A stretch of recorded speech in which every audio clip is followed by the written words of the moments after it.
What's up, Aaron here, Canadian Looney. We're going to kick things off here with our intro. Then we're going to jump into a one-on-one between David Cochrane and Don Davies, the acting leader of the NDP party. That should be interesting. How are the NDP going to sell out any more than they already have? So let's get into this, guys. This should be a fun episode. Let's kick it off. Questions orales, oral questions. Oh, hello. Do you have a warrant to be here? Everyone has an opinion about Canadian federal politics. WTF. Hey everyone, quiet down. There's a bulletin on TV. It's time for a change in this country, my friends. A real change. Everyone has an opinion about Canadian federal politics.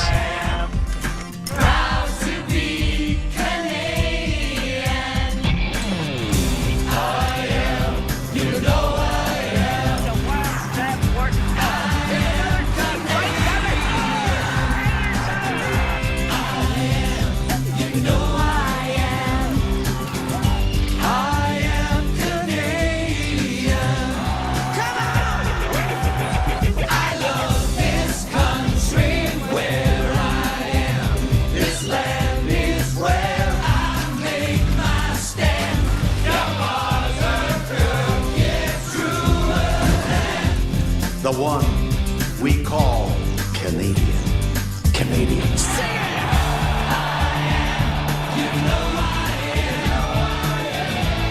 But let me ask you, Mr. Prime Minister, will there always be a Canada? There will always be a Canada. All right, elbows up. Elbows up. Hey gang, what's up? Just Aaron right here, Canadian Looney. We have issues in Canada, right? Unless you're completely head in the sand, be aware of this. Oh yeah. We are now 1 week away from the Carney government's first federal budget, and today in question period, the Liberals and Conservatives continue to spar over whether a bigger spend is what Canadians need. It's clear that the member opposite is driving for a Christmas election, and I really hope that's not true, because Canadians are counting on us to pass this budget to make the school food program permanent. If they want their budget passed, they have to make it an affordable budget so that there's affordable food and affordable quality of life for the Canadian people. Now, speaking to my colleague Rosemary Barton in an interview that aired on Sunday, the Liberal House Leader Steve McKinnon said he still hasn't found the support he needs to get the budget passed. As we speak right now, we don't have the votes. The opposition parties will have to determine whether the differences between us are sufficiently large to cause the Canadians to go to the polls. Okay, joining me now is the leader of one of the parties who could give the Liberals the vote they need, or Don Davies, the interim leader of the NDP, you could force us to the polls. It's good to see you. Thanks for coming in today. Pleasure to be with you, David. Steve McKinnon seems a little bit mystified. You haven't decided to support a budget you have not yet seen. But where are our conversations right now with the Liberals on what you might do after November 4th? Well, where I'd like to start, David, is the context for this budget, the first one in 18 months, by the way. Canadians are really struggling. Prices are sky high. The jobless numbers are soaring. Economic growth is weak, and of course we continue to face serious problems from south of the border with the tariffs. So it's in that circumstance that we face a budget, and so New Democrats have been very clear that we think now is the time to invest. And it's an opportunity for us to actually grow as an economy. So that means investing in Canadian communities, Canadian companies, Canadian workers, and Canadian infrastructure. Right. So we'd like to see an investment-oriented budget, not one based on austerity, which is what I think the Conservatives and maybe even Mr. Carney want. Yes, I mean, he did use that word, but I don't think his definition of that and other, are necessarily the same thing. But we'll see on November 4th. But when you say investment, because that's a word that means different things to different people on different parts of the political spectrum, are you talking about direct supports to individuals, which is not my sense of where they're going, or do you talk about the economic transformation investments that they are telling Canadians that they're going to try to deliver? Well, I think they take a variety of forms. It can be everything from investment tax credits to direct investment. Look, there's a almost $300 billion infrastructure deficit in Canada. And there's no shortage of great projects that we need all across this country, from clean water supplies to, to refuse stations, to highways, to ports, to community infrastructure, things cities need.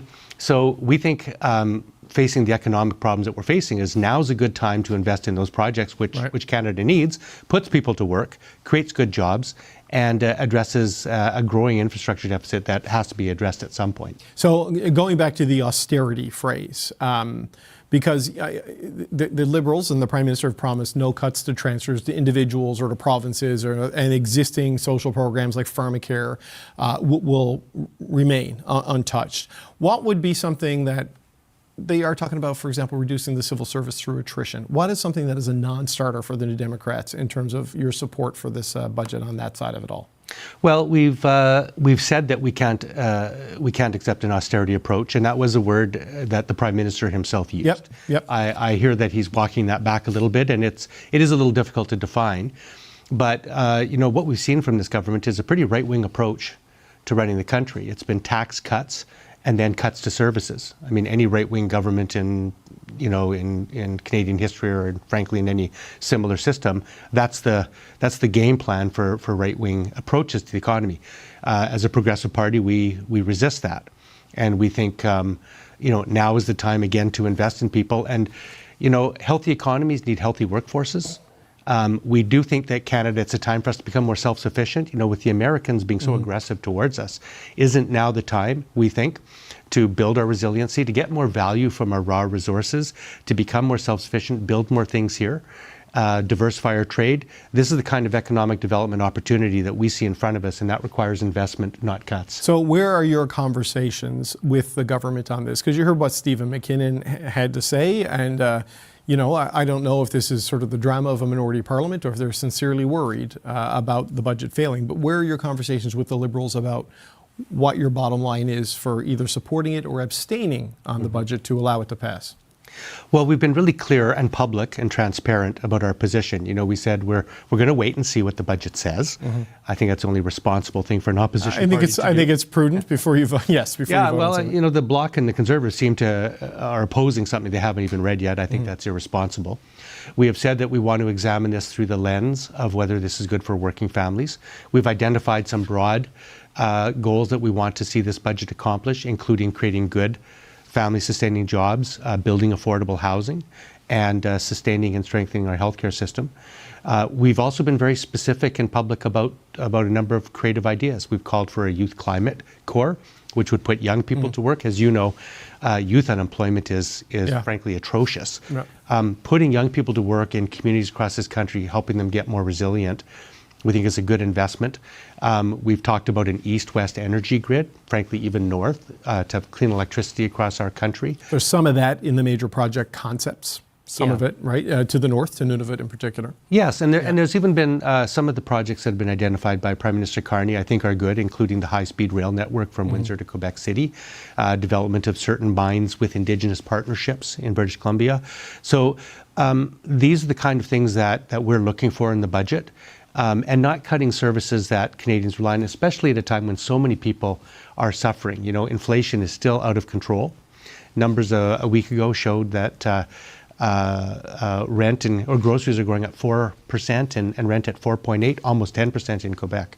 So Canadians are really suffering. So cutting services they need right now is the wrong thing to do. There's not a lot a government can do on food inflation, though, it seems, right? Like so much of that's climate related, trade related, a bunch of things. So I don't know what you can do there. I mean, it's a helpless feeling to have an obvious problem that's making people. Is there a policy solution you could see on food prices in particular, or is it just supporting Canadians in other areas so as not to compound the financial challenges? I think it's the latter, David. Right. They say when you're digging a hole, the first thing you got to stop doing is digging. Yeah. So I don't think we should exacerbate the problem. So we may not have quick policy fixes for some of these things, but let's not make the problem worse by making working families have to struggle even more. So they need help right now, and the NDP is here in this Parliament to make it work, to provide positive suggestions to the government that we think will accomplish that. The positive suggestions, the policy, the details of the budget, they're all one part of it, but then there is politics, as you are well aware. It would be very difficult, it seems to me, for the Conservatives, with Mr. Poilievre facing a leadership review, to vote for Mark Carney's first budget, just given the dynamic there, and the Bloc, who lost a lot of seats in Quebec to the Liberals, and maybe going into a situation where supply management could be a target in trade. What are the other parties saying to the New Democrats, the Conservatives in particular, about the vote on the budget? Because you're the get-out-of-jail-free card for them if you don't force them to allow Mark Carney's first budget to pass. Well, I'm going to answer that in two ways, David. First of all, I'm a Jack Layton New Democrat. He was the leader that I was first elected with. And I always remember him saying it's our first obligation as parliamentarians to try to make Parliament work. So we have to not only be oppositional, but propositional.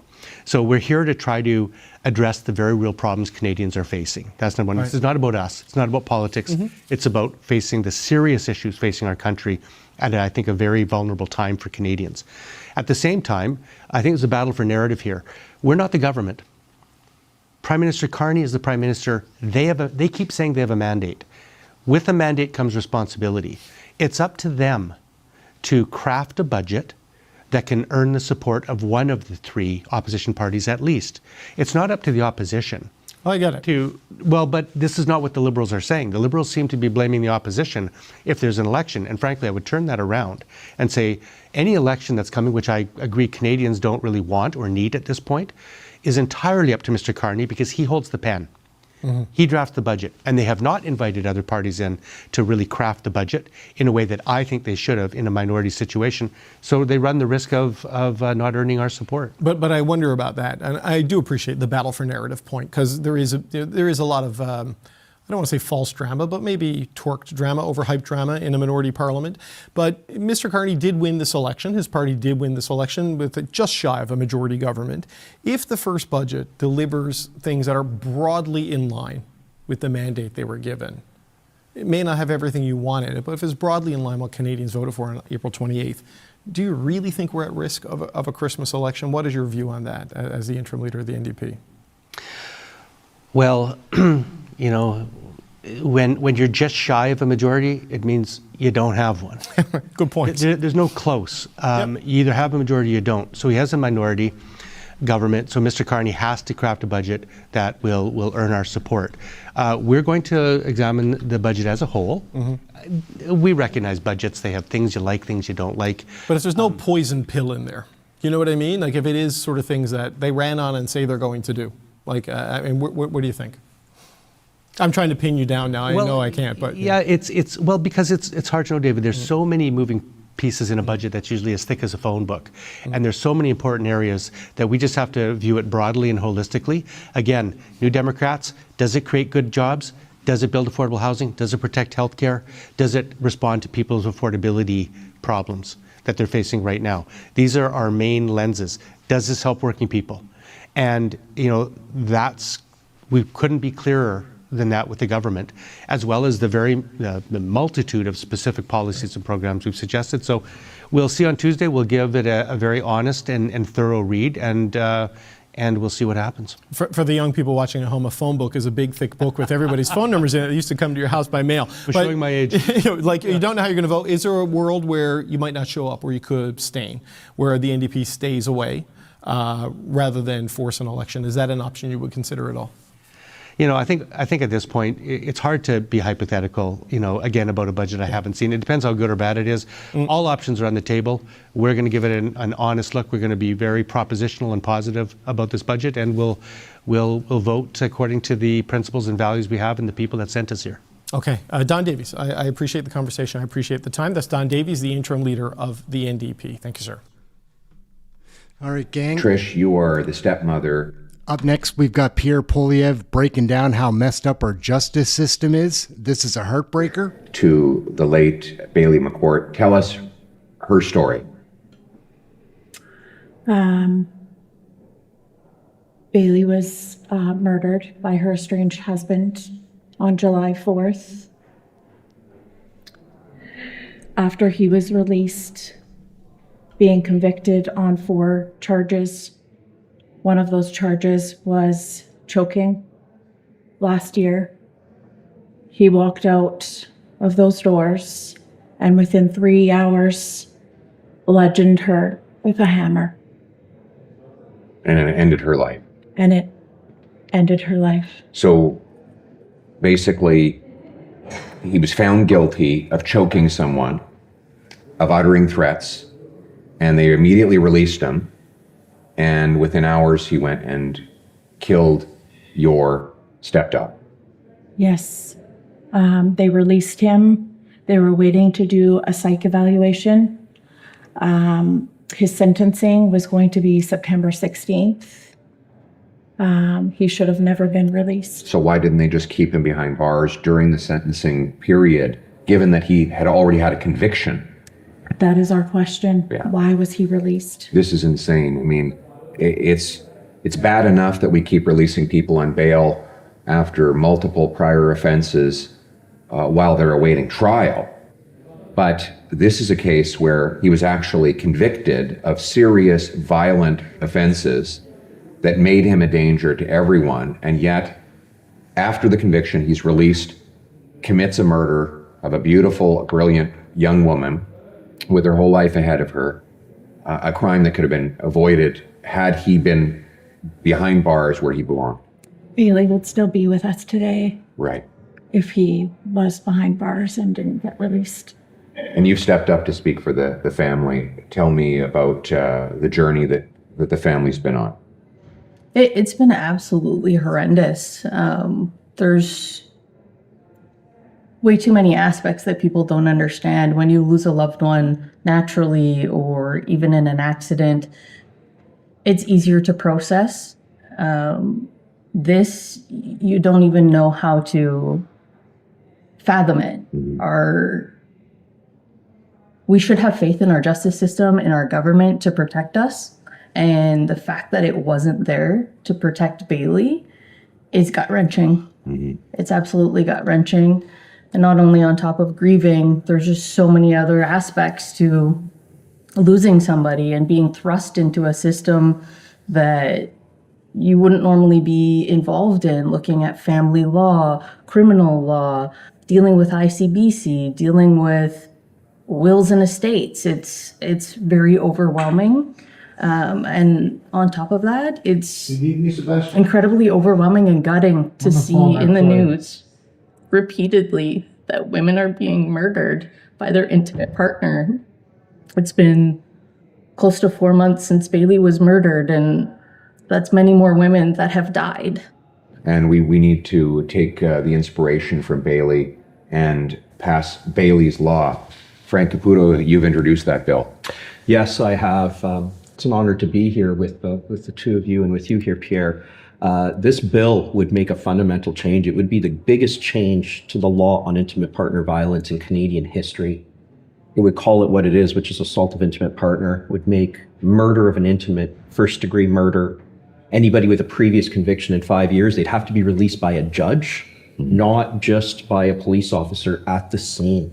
It would also update the laws of detention, something that's needed. And in a case like Bailey's, it would allow for a risk assessment, a judge to hold somebody for up to 7 days where there are the red flags. Even if that person hasn't breached, a judge or a prosecutor, even a victim, could apply for this and say, look, I am fearful. I'd like the court to perform a risk assessment. Obviously, the accused person would have a right to have their say, due process, to make sure that it's compliant with the charter. These are all really important steps.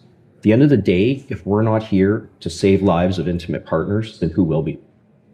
Well, we are here, and we will put this bill forward, and we're calling on the government and all the parties to pass it unanimously through all stages so it becomes law.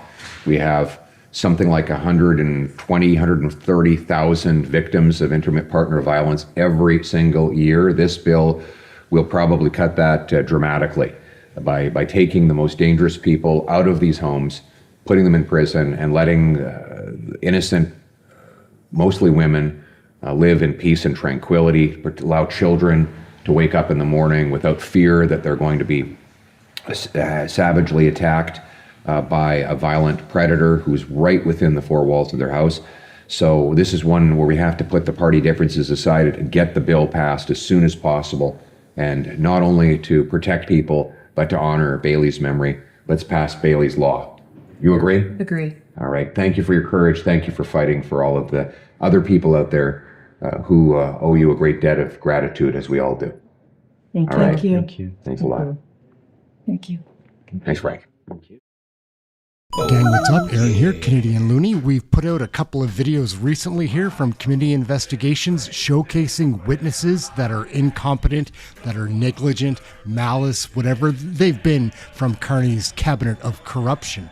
In this video, we're going to be taking a peek at one of our favorites here, MP Larry Brock. Yeah, he's going to be our next Attorney General. Fingers crossed. We need an election. Followed up by Andrew Lawton. He's great.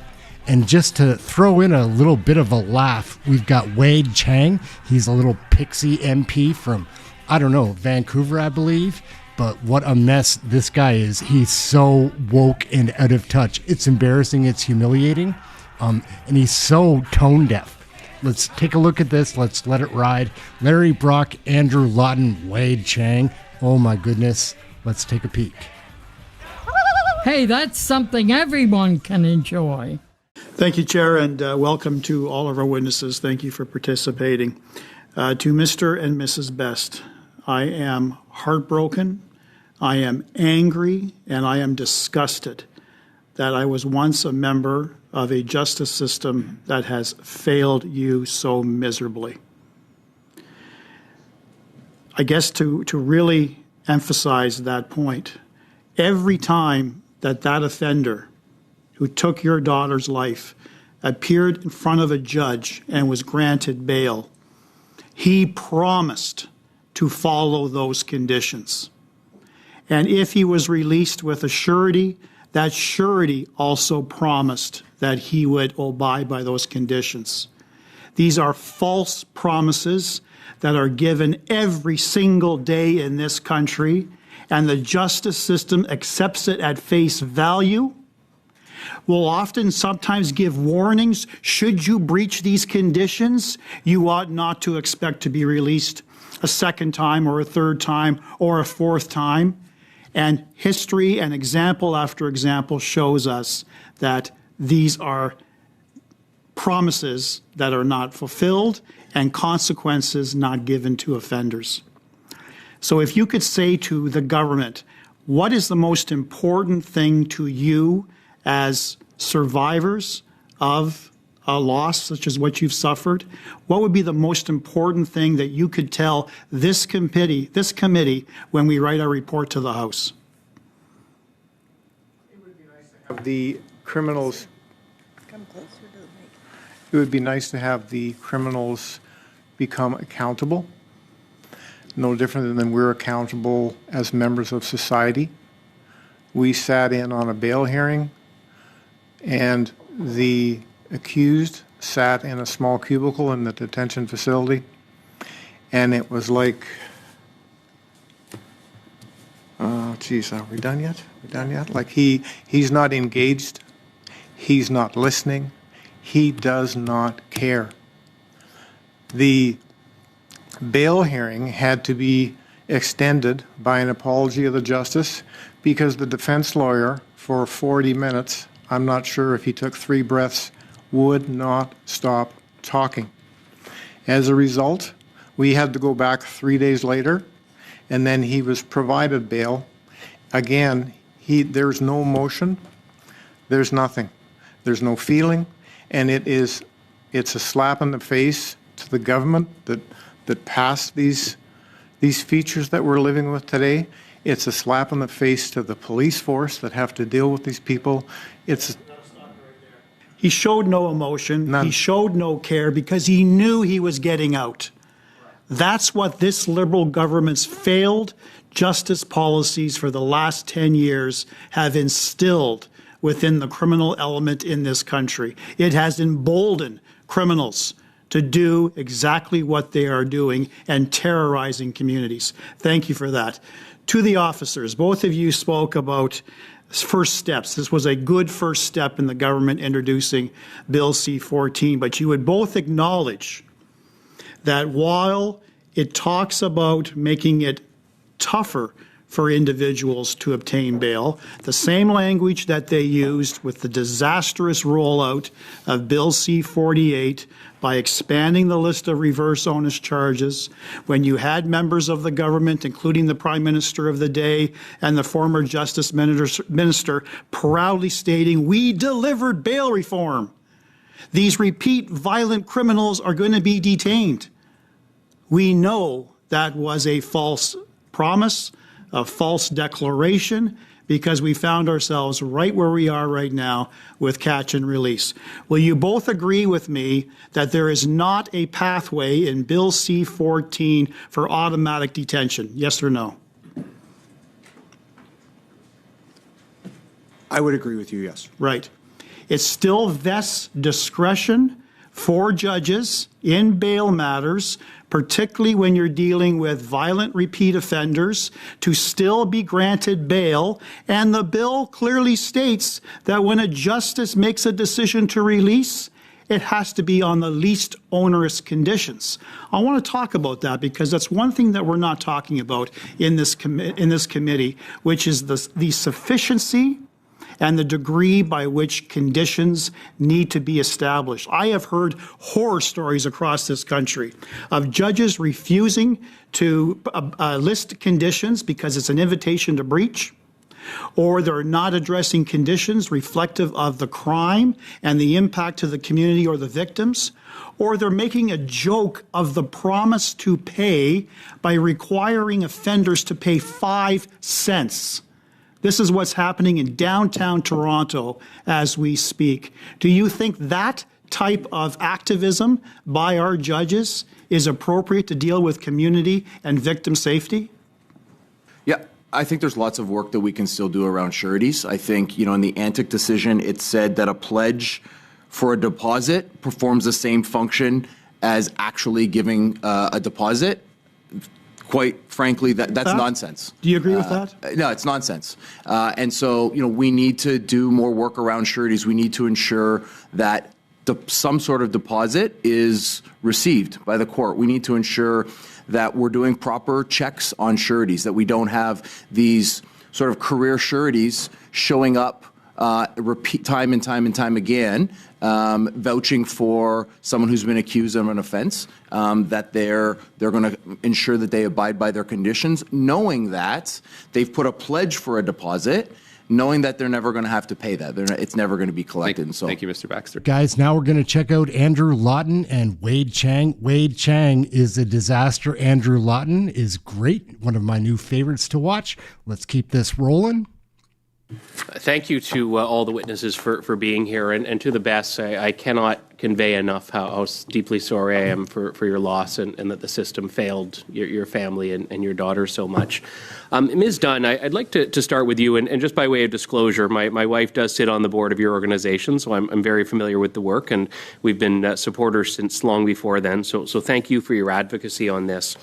We heard Mark Roskamp, the St. Thomas Police Chief, before this committee, and he had said in another session that 58% of those charged in St. Thomas with offences related to intimate partner violence are repeat offenders, and many of those are on bail. You deal with the victims of this. Does a stat like that surprise you, or does that conform with what you understand about the perpetrators of intimate partner violence? Thank you so much for the question, MP Lawton.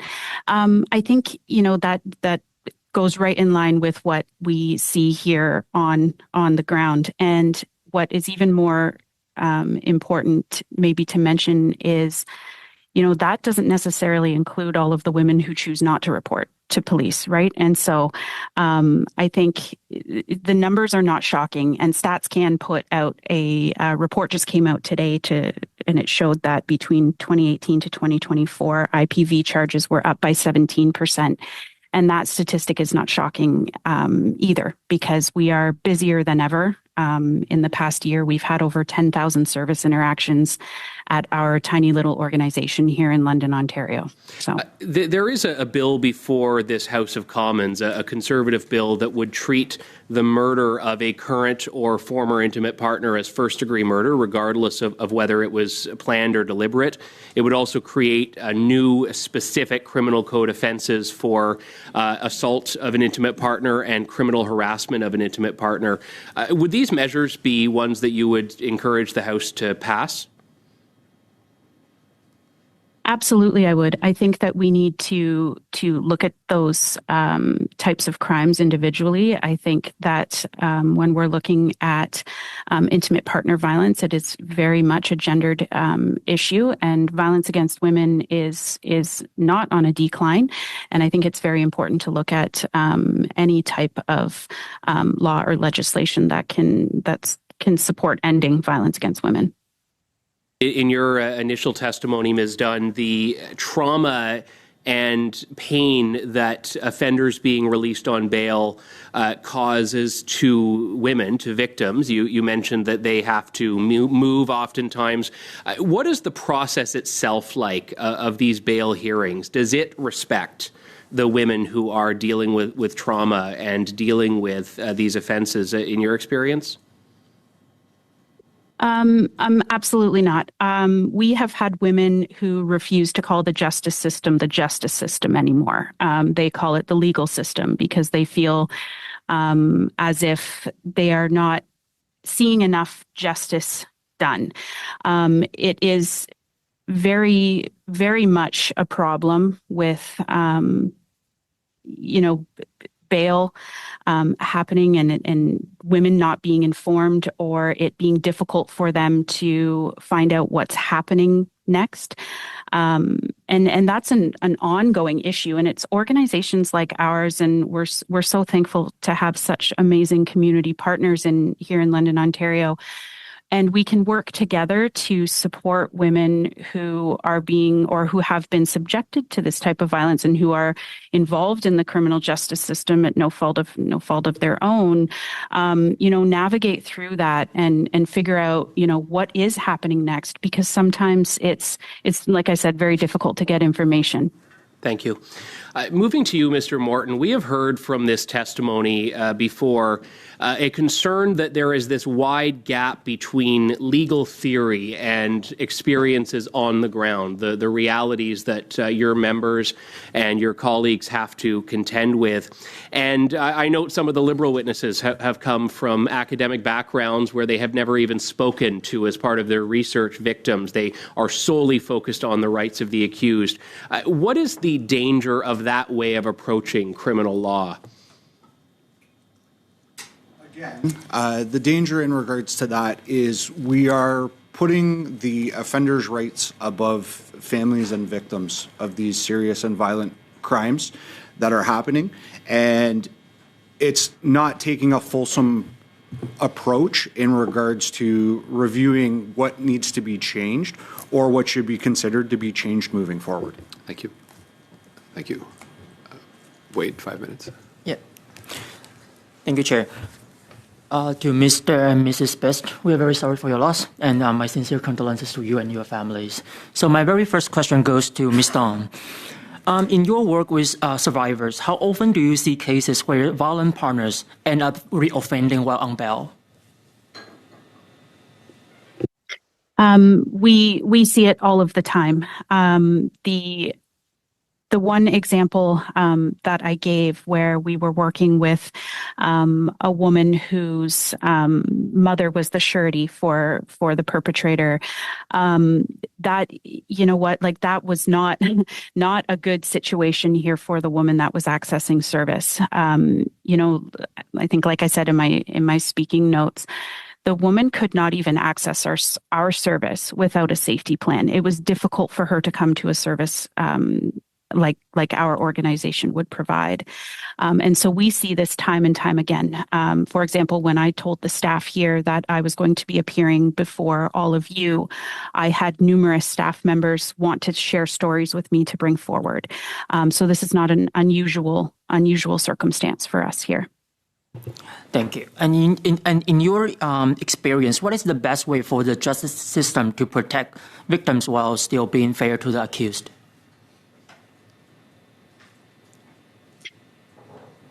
We think it's very important for the system to work as much as they can right now, the way the system is structured, with a trauma and violence informed lens and trauma and violence informed approach. I think it's really important, to look at what maybe targeted accountability could look like. You all have a very big job to do, and we need to see high risk repeat violent offenders to face detention.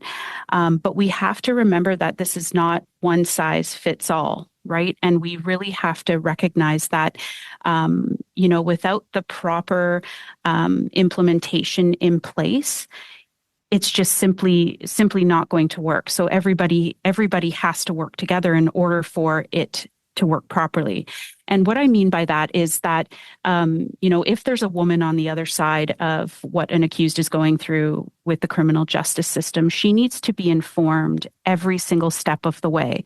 There needs to be accountability from the criminal justice system in that regard as well, not just for the accused. Victims do have rights as well, and it's really important for those to be considered every step of the way. Thank you. And from your perspective, how would making it harder to get bail help keep women and families safe? When a violent offender has been released on bail, women are constantly fearing for whether it's their lives or their safety. They cannot leave their homes without fear. They are constantly looking over their shoulders to see, what's going to happen next. And it's very difficult to live like that. And nobody should have to live like that. And just to be clear, it's very important that those types of experiences are considered when looking at changing any legislation or law. But the reality is, organizations like ours, we are working every single day to work ourselves out of a job. We don't want to be in, 2025 having to provide service, over 10,000 times in a year. And we really need to make sure that every single system is working together to provide every opportunity for real justice. Thank you. And my last question to you is that beyond changing the law, what kind of support do we need to make sure that reforms actually keep women and families safe? You have time for a brief answer, Ms. Dunn. Sure. Quickly, I think it's very important for all of the systems to work together. So I think this is an opportunity to, I think, like I said in my speaking notes from, I have it open right here, the courtroom to the counseling office. Like, we all share the responsibility to support both survivors and victims and families, and also the perpetrators of the violence. And that comes with education and prevention and proper funding all across the board. Oh, yeah. We'll wrap it up right there. I think it's going to be the Liberals' dance partner on the budget vote. All right, gang, this is some, I guess, like intermittent or like random scrums in front of the Parliament building. Let's get into this. We've got MPs from all sides. The Liberal stance? Which party do you think is most likely to support you guys on the budget? I think they should all support us. But obviously, from what you've seen so far, from what they've said and what from Minister McKinnon has said, do you think maybe the NDP is? Do you think the NDP is the most likely support? I think all of them are going to have to look at this budget and realize that nobody wants an election. And Canadians don't want an election. Canadians have given us a mandate. I think we have a responsible government that is attempting to find the best way. So I think, I'm not going to speak for any other party. They're going to have to do what they do. And I think Canadians have decided that we are the government and we should attempt to do that. There are conversations always ongoing and we'll continue to do that. What are you hearing from your constituents regarding a possible election if the budget isn't passed? Very little, very little. I'm just going to say goodbye to those people, though. I think that your government should be making concessions to the other parties to get their support, given that it's a minority parliament. I think what we do is what's best for Canada. I mean, right now, Canada has huge economic challenges. We have constant challenges with affordability. We have housing challenges. We have healthcare challenges. So our government has to do what is absolutely best for Canadians and do it with a laser focus on that, not on playing politics. I mean, what I think this budget is about doing the best for Canada. If other parties want to play politics, that's up to them, but Canadians will be watching closely. Mr. Zan, can we get you on the bag about kind of some of the things you guys would like to see? Is there anything that you'd like to see for your constituents in the budget? Well, certainly, I mean, the federal government's threatening to cut potentially women and gender equality by 81%. That's going to cost lives for folks in Winnipeg Centre. You know, that's unacceptable to me. You know, the Prime Minister was talking about sacrifices the other day. My question for the Prime Minister is, who is he asking to sacrifice? And I can tell you, at a time when we're seeing an epidemic of violence against women and gender diverse folks, it's not us that should be making the sacrifices. Thank you. The Bloc Québécois are accusing your party of having internal disagreement over whether it will support the budget or not. Is that true? Well, I'm not sure where they're getting their information from, but you know, we haven't said anything yet. We have to see the budget first. Do you think that your entire caucus would vote together on the budget regardless of how you vote? Well, look, we're having discussions as a caucus. We're a very connected caucus. We are working very well together, and we'll see what comes. Thanks. Last question, can I just ask you? You were at the leadership forum last week. Is there any candidate that you like in particular so far, or any thoughts you have on who anyone in the race? Well, there's certain things that I'm looking for from the leadership candidates. I've certainly not endorsed anybody to date. You know, certainly a leader that has a clear climate plan, a leader that broadens their understanding of workers, somebody that's committed to social justice, and somebody that's willing to build a party where somebody who looks like me fits into, along with the many constituents whom I represent. So you will eventually endorse it? I haven't made that decision yet. Thanks so much. Take care. Mr. Sabia and Mr. Blanchard are being called to the ATI committee. I believe your party supported that. Why? Well, because transparency and accountability are important in Parliament. You know, the Prime Minister put all of his assets in a blind trust in advance of the election, before Canadians had a chance to actually see what those were. And so I think that it's important that Canadians have confidence in their Prime Minister. And so calling people who can testify to those issues, I think, is important. And the end game is what? What do you just, you know... Transparency and ethics.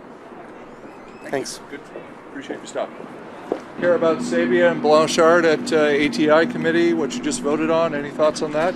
Just asking because you guys just voted on it. Yeah, well, the committee is tasked with reviewing the Conflict of Interest Act, and I think the witnesses that are being compelled to appear by the House of Commons have a lot of value to add to our study, and I'm looking forward to having them come. I have to. What's the end point of this? More transparency, or? I think the end point is transparency and accountability, and I think Canadians deserve to know that when their public office holders are in office, that they are aware, Canadians are aware of what their holdings are and what it represents and how that impacts some of the decisions that are being made. Final question is, the Bloc and the NDP, I believe, supported this motion. Yep. What do you think of that? Well, the Bloc has been very interested in this study. We heard last week, for example, that Brookfield had used tax havens to dodge over a 5-year period, while the Prime Minister was the head of Brookfield, $6.5 billion in Canadian taxes. So that piqued the interest of the Bloc. It also piqued the interest of the NDP, and frankly, I'm not surprised that they supported this motion today. It seems like the ceasefire right now in Gaza is very fragile.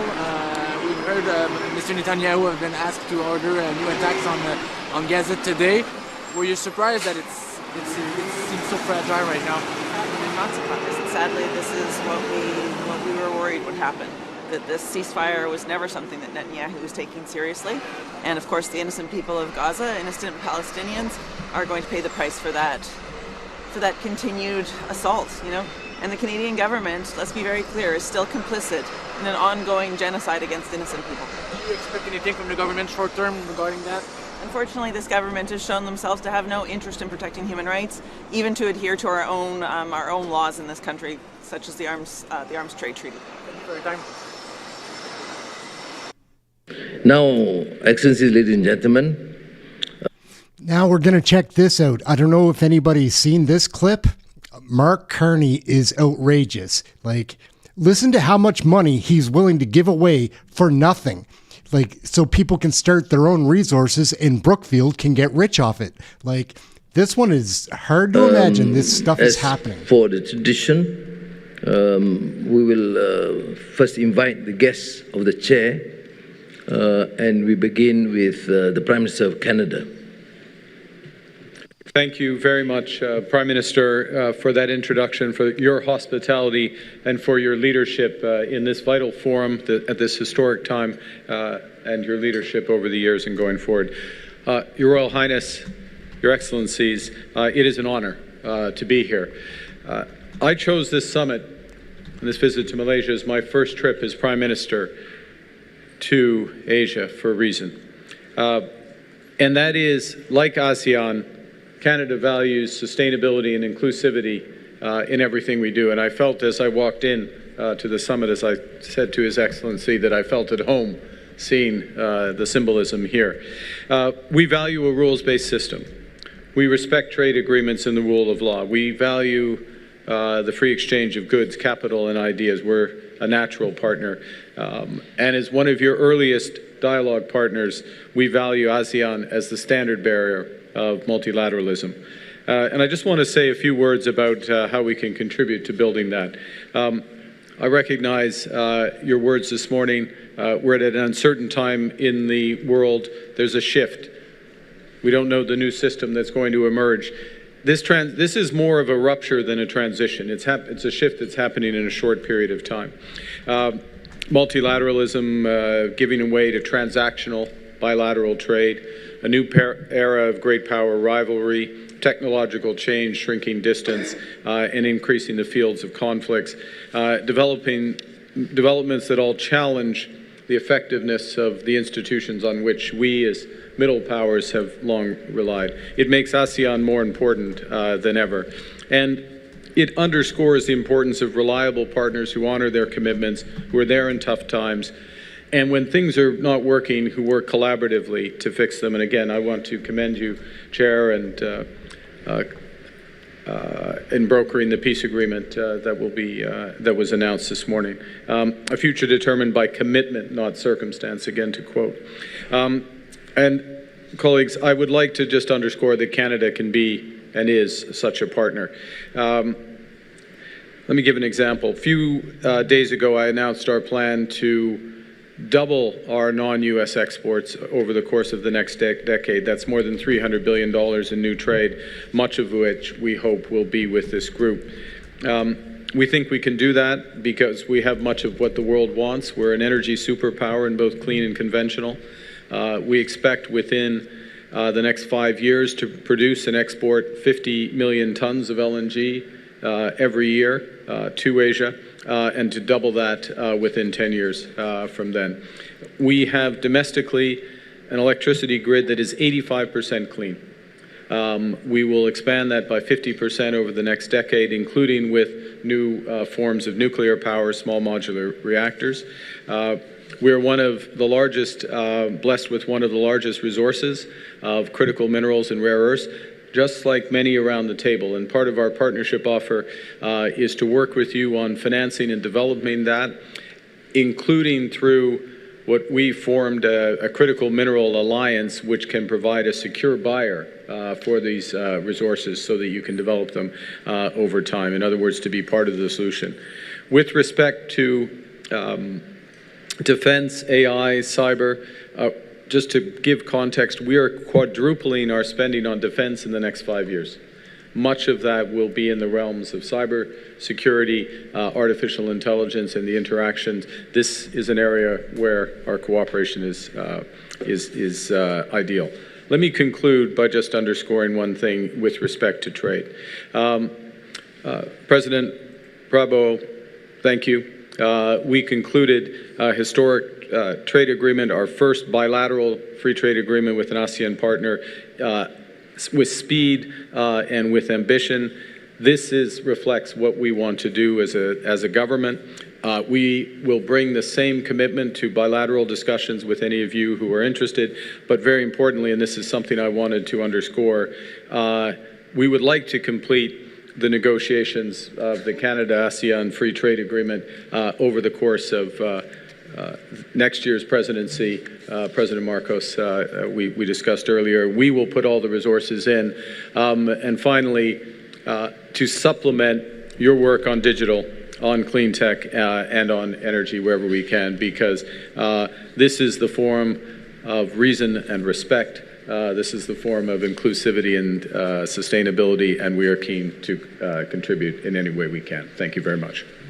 Thank you, Prime Minister Mark Carney. And that guy, Mark Carney, is hard to tolerate. Like, he always is talking in some language that is designed for people not to understand what he's saying, because it's nonsense. What he's always saying makes no sense. Let's keep going here. We've got this just in. The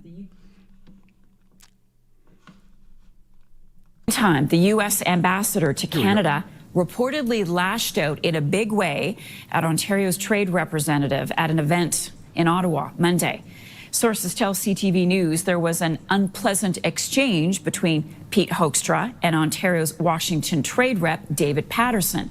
The sources say the U.S. ambassador hurled insults and swore over Ontario's anti-tariff ad.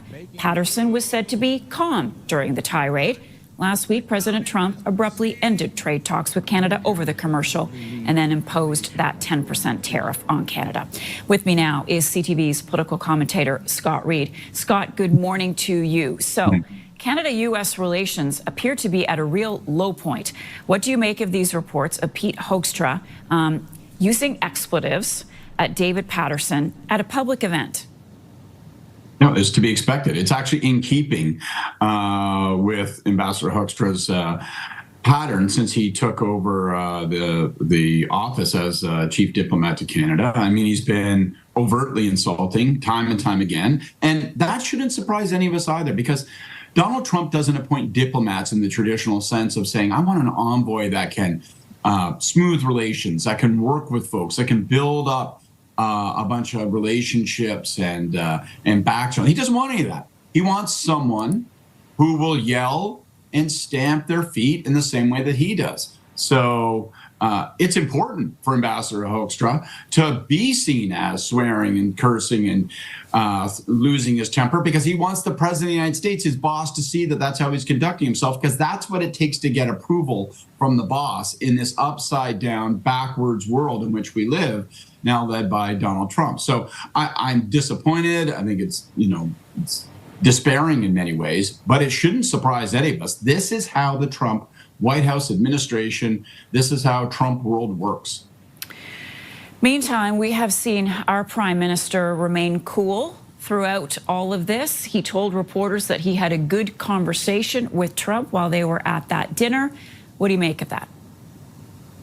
Well, what else is he supposed to do? He's got to kind of carry on and just, manage his way through this. A couple of things. First of all, I think the script has been flipped for Carney. I think he thought, prior to this explosion over the Ontario ad, that he would probably end up cementing some kind of side deal on energy and aluminum, steel with the President of the United States. That would be the centerpiece of this trip, even as he then looks and works to expand relations with Asian countries and other partners. Well, now that's the centerpiece of it. That is unavailable to him, and he's got something of a repair job with the White House. I think it's also clarifying, though, in the sense that it's a reminder that Trump is the villain in this movie, and there's no dealing with him. You can't speak truth to him because, of course, that's offensive if it is contradictory to his worldview. And, you can't really rely on his word. If he's going to have a temper tantrum over something as silly as this ad, what is the good of and what is the virtue of an agreement with him? So in some ways it's clarifying. Focus on what else you can do. We're going to have no choice, thanks to Donald Trump, but to reach out and to try to strengthen ties with China. That's a consequence of Trump's foreign policy. He's driving allies into the arms of China. And we'll have to see where else we can knit those relationships with the likes of Korea, Malaysia, and others. So, I mean, that's the card. That's the set of cards that the Prime Minister is now left to play. Do you think that talks with the U.S. will be back on track soon? I don't know what soon means. At some point, I think, relations will start to restore. The Prime Minister, the President of the United States, he's an infant. He's an enfant terrible. He has a little temper tantrum. He tosses his rattle at someone and then he forgets about it a little while later. So I think that he's put us, so to speak, in the penalty box. But we'll get out. I don't know if it's a 2-minute minor or a 4-minute major, but we'll get out of that penalty box. The question we have to ask ourselves is, how much do we really want at this point to try to strike a deal with Donald Trump? What would that deal look like? Would that actually be in our future interest? Or strategically, is it better for us to let the dust settle on other deals as Trump frantically scrambles to try to repair his relationship with China, which is now genuinely threatening the U.S. economy? Do we wait and see how all that settles out and then see if there's a better deal to be had?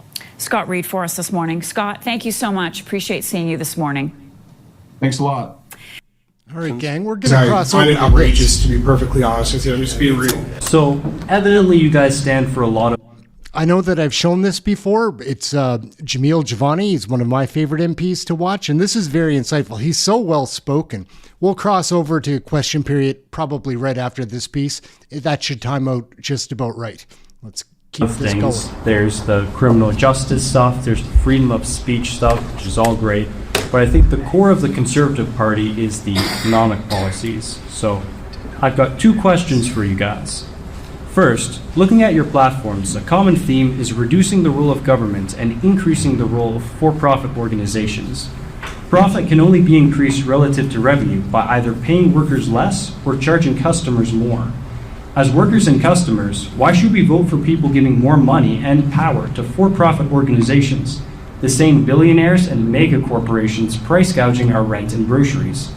It's common sense not to trust the federal government, but why not instead subsidize not-for-profits or municipal-level government programs? Second question, less important than the first question. Another common theme in your platforms is the culture war, fighting against woke and DEI. The rising cost of living shows that the real divide in Canada is between people charging prices and the people paying prices. In the light of these serious economic problems, why are you keeping people divided for gender identity and skin color? So I'm going to answer your second question first, because I find it outrageous, to be perfectly honest with you. I'm just being real. The people promoting DEI are the ones dividing us based on skin color. And the people who want opportunity distributed fairly and public services distributed fairly, regardless of what you look like or where you come from, those are the people seeking to bring us together. I would ask you very humbly, since you seem to have a problem with big corporations, why do you think Rogers and Bell advertise their DEI policies while charging Canadian consumers some of the highest cell phone bills in the entire world? Why do the big banks, who seem to do just fine in our economy despite the youth unemployment rate continuing to rise, promote DEI policies? Do you believe it's because they have a genuine interest in making things fair or easier for the average Canadian consumer?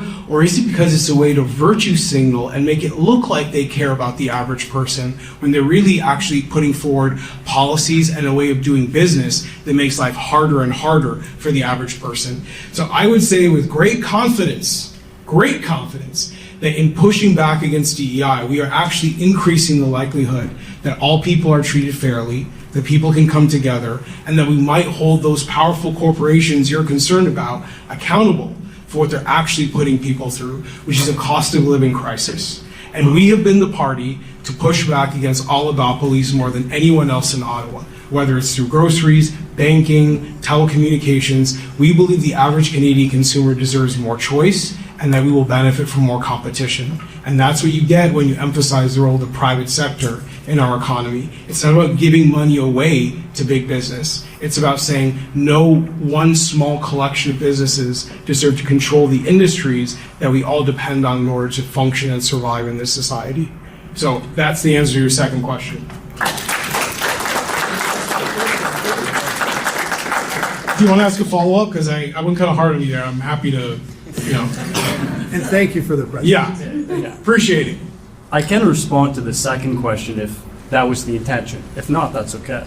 No, if I didn't answer any part of your questions, you're welcome to clarify. No, the second question was good. I think we definitely agree on not liking monopolies and oligarchies, although I think historically, looking at the policies of the Conservative Party, it usually seems to benefit the big businesses already in power more than the small businesses trying to start up. And there's still the issue of relying on for-profit organizations in the first place.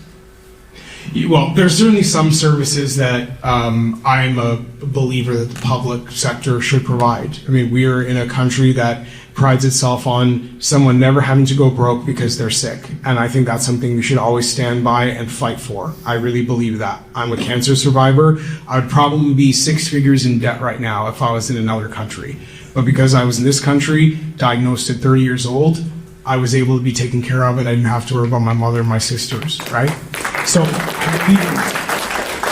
but at the same time, I believe that monopoly is always going to be a problem if you don't have balances of power. And when the federal government continues to grow, as the private sector shrinks, as more and more people become dependent on the government in order to earn a living, we are giving an increasing amount of power in the hands of bureaucrats who sit around in Ottawa. And as someone who has to drive to Ottawa every week, I can tell you, the bureaucrats in Ottawa don't understand your life. They don't know what you're going through, and they shouldn't have more power than is absolutely necessary to determine what our country is like and the opportunities that are available to you.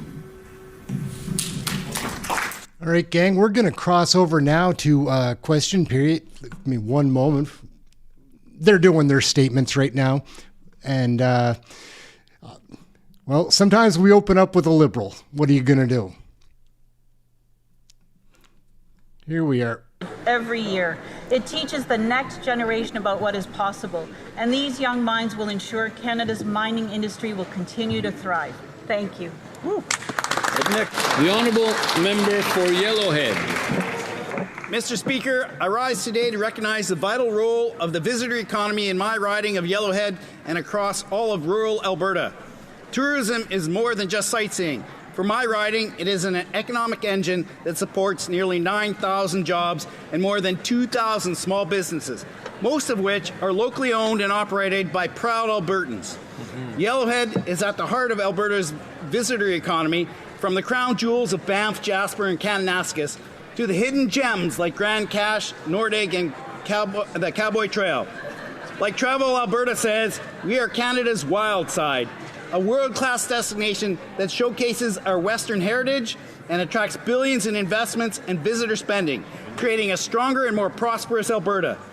Tourism is the key to strengthening and diversifying Canada's economy. I urge all members of the House to recognize that for communities to prosper, we need a strong visitor economy. I invite you all to come and experience the wonders of Yellowhead. Thank you, Mr. Speaker. The Honourable Member for Sherbrooke. Thank you, Mr. Speaker. As part of Women's History Month, I would like to highlight an ally of women, past and present, Ms. Adele Blais. From activist Thérèse Casgrain to civil rights figure Claudette Colvin and writer Gabrielle Roy, Ms. Blais chose to use her art to celebrate iconic figures and give a voice to women who have been forgotten for too long. Although she tells the stories of all these great women, her own story is no less inspiring. Despite a difficult school experience, she persevered, obtained her diploma, and taught herself to read after being functionally illiterate until the age of 25. Today, this Sherbrooke native charms the world with expositions in London, Hong Kong, and Stockholm. Her unique approach inspires the artists of tomorrow to use art to convey powerful messages. Colleagues, if you ever find yourselves in Sherbrooke, I would invite you to stop by Whiting Lane to see for yourselves the finesse of her striking works. October is coming to an end, but the impact of women lives on. The honourable member for Moose Jaw Lake Centre, Lanigan. Mr. Speaker, Saskatchewan is known as the land of the living skies. This is especially true for the riding of Moose Jaw Lake Centre Lanigan, home of the Canadian Forces Snowbirds. For over 50 years, the Snowbirds have thrilled airshow audiences around the world, showing the professionalism of the Canadian military. The parliamentary budget officer today pointed out this government's shameful $18 billion shortfall in spending on our Canadian forces. What I'm hearing about the future of the Snowbirds, I don't like. Their future seems to be in question. Mr. Speaker, the Snowbirds are a Canadian icon. It's time to get our team new jets. After a successful 2025 season, on behalf of my colleagues, I salute the dedicated personnel of 431 Air Demonstration Squadron. Their commitment to showcasing Canadian excellence continues to make our nation proud. We should return the favor by giving them proper equipment to do their job. The honourable member for Fredericton, Oromocto. Mr. Speaker, I rise today to recognize a beloved institution in downtown Fredericton, Tony's Music Box.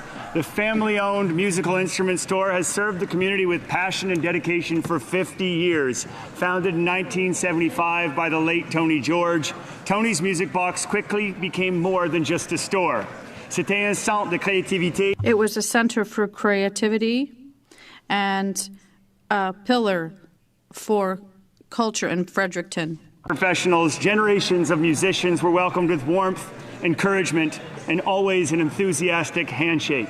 The store's legacy will live on through the countless people it inspired. The staff were not just salespeople, they were mentors, musicians themselves, teachers, and champions of local talent. While their doors will close a little later this year, this iconic business, while we honor the memories, the music, and the immeasurable contribution of Tony's Music Box. All the staff that made it such a special store, thank you. Merci. The honourable member for Calgary Midnapore. Here we go. On Thursday, Calgary police reported a man was stabbed in broad daylight in Fish Creek Provincial Park, a park in my riding that should be an oasis of peace and nature for community and families. Last August, a 7-year-old girl was sexually assaulted in that same park. This is unacceptable. Just a decade ago, it would have been unthinkable that brazen daylight stabbings or sexual assaults would happen in Calgary Midnapore. However, as a result of the Liberals' soft-on-crime laws like C5 and C75, they are becoming normal occurrences in South Calgary. Violent crime in my city has increased by 59% since the Liberals took office, and it's not getting any better. Conservatives have responded with our Jail Not Bail Act. Liberals must work to pass this legislation as soon as possible to restore not just my great riding of Calgary Midnapore, but Canada to a place of tranquility and safety. The Honourable Member for Bell-Chambly.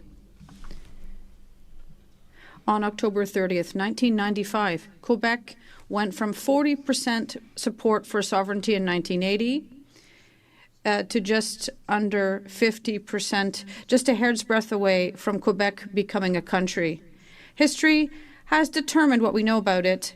The so-called Canadian raison d'etat served as a cover for cheating, lies, and secrets. The spontaneous creation of voters and a love-in with a whiff of hypocrisy. And so what next? Now Quebecers, all Quebecers, must look ahead and simply ask themselves what kind of country they want and how to make that happen. Remember, beyond the bitterness over what was taken from an entire nation, our attention must be focused entirely on the future, to the next date, a date that we can't afford to miss. Jacques Parizeau left us with a fundamental message at the end of his life, a message that resonates in the current continental context as well as our destiny. Don't be afraid. Don't be afraid. Don't be afraid, he said. Member for Don Valley North. Mr. Speaker, this past weekend I had the pleasure of joining the Toronto Neutralia Lions Club for their wonderful Diwali and Thanksgiving celebration. I want to take this occasion to acknowledge the Neutralia Lions Club for their dedication to humanitarian causes and charitable organizations. I commend them for fundraising an incredible $143,500 to help equip North York General Hospital in my riding of Don Valley North with more cancer care and emergency beds. I advise the House of this great community-minded group of neighbors, professionals, and retirees who volunteer their time and effort to keep making Don Valley a better place for everyone. As you see, Mr. Speaker, when the community calls, the lions roar. Yes. The honourable member for North Island, Powell River. Mr. Speaker, in a democracy, we elect leaders based on the promises they make, and we hold them accountable based on the promises that they keep. This Prime Minister was elected on the promise to get the cost of living under control. Instead, prices at the grocery store keep going up. He was elected on the promise to, quote, build, baby, build, to double the pace of new home construction. Instead, CMHC says home building will drop 13% over the next several years. He was elected to get spending under control, to embark on a series of nation-building projects, and to strike a trade deal with the United States. 6 months later, not a single permit approved, not a single shovel in the ground, and Canada's spending and debt is higher than ever before. And not only is there no deal with the Americans, this Prime Minister has removed Canadian counter-tariffs while getting nothing in return. It's been 6 months of broken promises, Mr. Speaker. Canadians want to know how much longer they have to wait before they start seeing results from this Prime Minister. Good job. Good job. The honourable member for Whitby. Thank you, Mr. Speaker. Today I rise to spotlight two exceptional educators in my riding who are receiving the Prime Minister's Award for Teaching Excellence. These awards celebrate the finest in Canadian teaching, and both recipients represent the very best of Whitby, laying the foundation for a stronger Canada, one student, one classroom, one lesson at a time. Congratulations to Melissa Runhart, recipient of the National Certificate of Excellence, and Penny Senior, recipient of the Regional Certificate for Achievement in Science, Technology, Engineering, and Mathematics. Melissa and Penny, thank you for all you do. We are proud to honor you today. Your influence extends far beyond the classroom. Colleagues, please join me in recognizing these two exceptional teachers. The honourable member for Leeds, Grenville, Thousand Islands, Rideau Lakes. Revelations at the Ethics Committee have exposed the Prime Minister's company, Brookfield, as one of Canada's largest tax dodgers. Leading tax transparency experts show that Brookfield avoided an incredible $6.5 billion in Canadian taxes through the use of offshore tax havens over just 5 years. Now, while chair of Brookfield, the Prime Minister set up 3 multi-billion-dollar investment funds in Bermuda and the Cayman Islands, shielding profits from Canadian taxes. And these are funds that could line the Prime Minister's pockets through future bonus payments. Canadians deserve to know that the Prime Minister is making decisions in the public interest, not his own financial interest. That's why it was shocking that Liberals voted to try to shut down this investigation to improve transparency for Canadians. While Liberals vote to protect powerful politicians, Conservatives will stand up for hardworking Canadian taxpayers. We will not back down. We will defend hardworking Canadian taxpayers, and we're going to hold this Liberal Prime Minister accountable. Here. The honourable member for Vaudreuil. The incredible work of the Pure Art Foundation and the group of 39 Canadian volunteers who recently returned from their annual humanitarian trip to Pucallpa, Peru.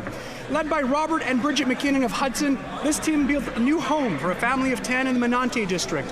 Through the Foundation's CAST program, they worked alongside local tradespeople to lay bricks, install windows, and build a home that will keep a family safe and dry during the rainy season. They even furnished it with new mattresses, pillows, and sheets, a true gift of both comfort and dignity. Since building its first home in 2007, the Pure Art Foundation has supported the creation of more than 40 homes, a medical clinic, a daycare, a community center, and a sustainable sewing initiative that empowers women to support their families. To every volunteer who participated in this year's trip to Peru, thank you for showing what true compassion looks like. You remind us that when we come together as a community, there is no limit to what we can achieve. Thank you, Mr. Speaker. The honourable member for Newmarket, Aurora. 2.2 million visits to Canada's food banks in a single month, and 1 in 3 of those walking through the doors are children. That's over 700,000 little ones in a single month. Too many Canadian families cannot afford to feed themselves, and what do the Liberals say? Why should parents feed their children when the government can do it for them? As if dependence on the government were compassion. Conservatives believe in a Canada where every parent can afford a safe home and good food for their family. But this Prime Minister stubbornly doubles down on the same inflationary policies that drove food prices through the roof. Every dollar this Liberal government overspends comes from Canadians, and it drives the price of everything, including food, up. When will the Prime Minister stop punishing Canadians, reverse inflationary deficits, remove hidden taxes on groceries, fertilizer, farm and farm equipment, so that food prices can finally come down? The honourable member for Oakville West. Mr. Speaker, today, as the first Canadian of Turkish heritage elected to Parliament, I'm deeply honoured to join the students of Turkish Canadian community who are right here in the gallery above as we celebrate the 102nd anniversary of the Republic of Turkey. C'est une journée très spéciale pour les Canadiens d'origine turque. October 29th reaffirms our NATO allies' commitment to democracy and national sovereignty. Turkish Canadians honor the legacy of Atatürk, whose vision and determination gave birth to a secular, democratic, and contemporary state. His enduring principle, peace at home, peace in the world, reminds us of the importance of stability and cooperation among both nations and the peoples. Atatürk's belief that sovereignty belongs to unconditional to the nation deeply resonates here in Canada, where democracy, freedom, and diversity define who we are. Long live Turkey, long live Canada, long live our enduring friendship and alliance. Cumhuriyet Bayramınız kutlu olsun. Oral questions. Here we go. The honourable leader of the Here we go, Pierre. Open up on grade. S'il vous plaît. After 10 costly budgets, deficit budgets from these Liberals, they've ballooned the debt, the cost of groceries and housing. Canadians now deserve an affordable budget for affordable living. The Prime Minister promised that people could judge him based on food prices, but those prices have only gone up, and the number of people using food banks has doubled. So will the government work in cooperation with us, with our proposals for an affordable budget and affordable living?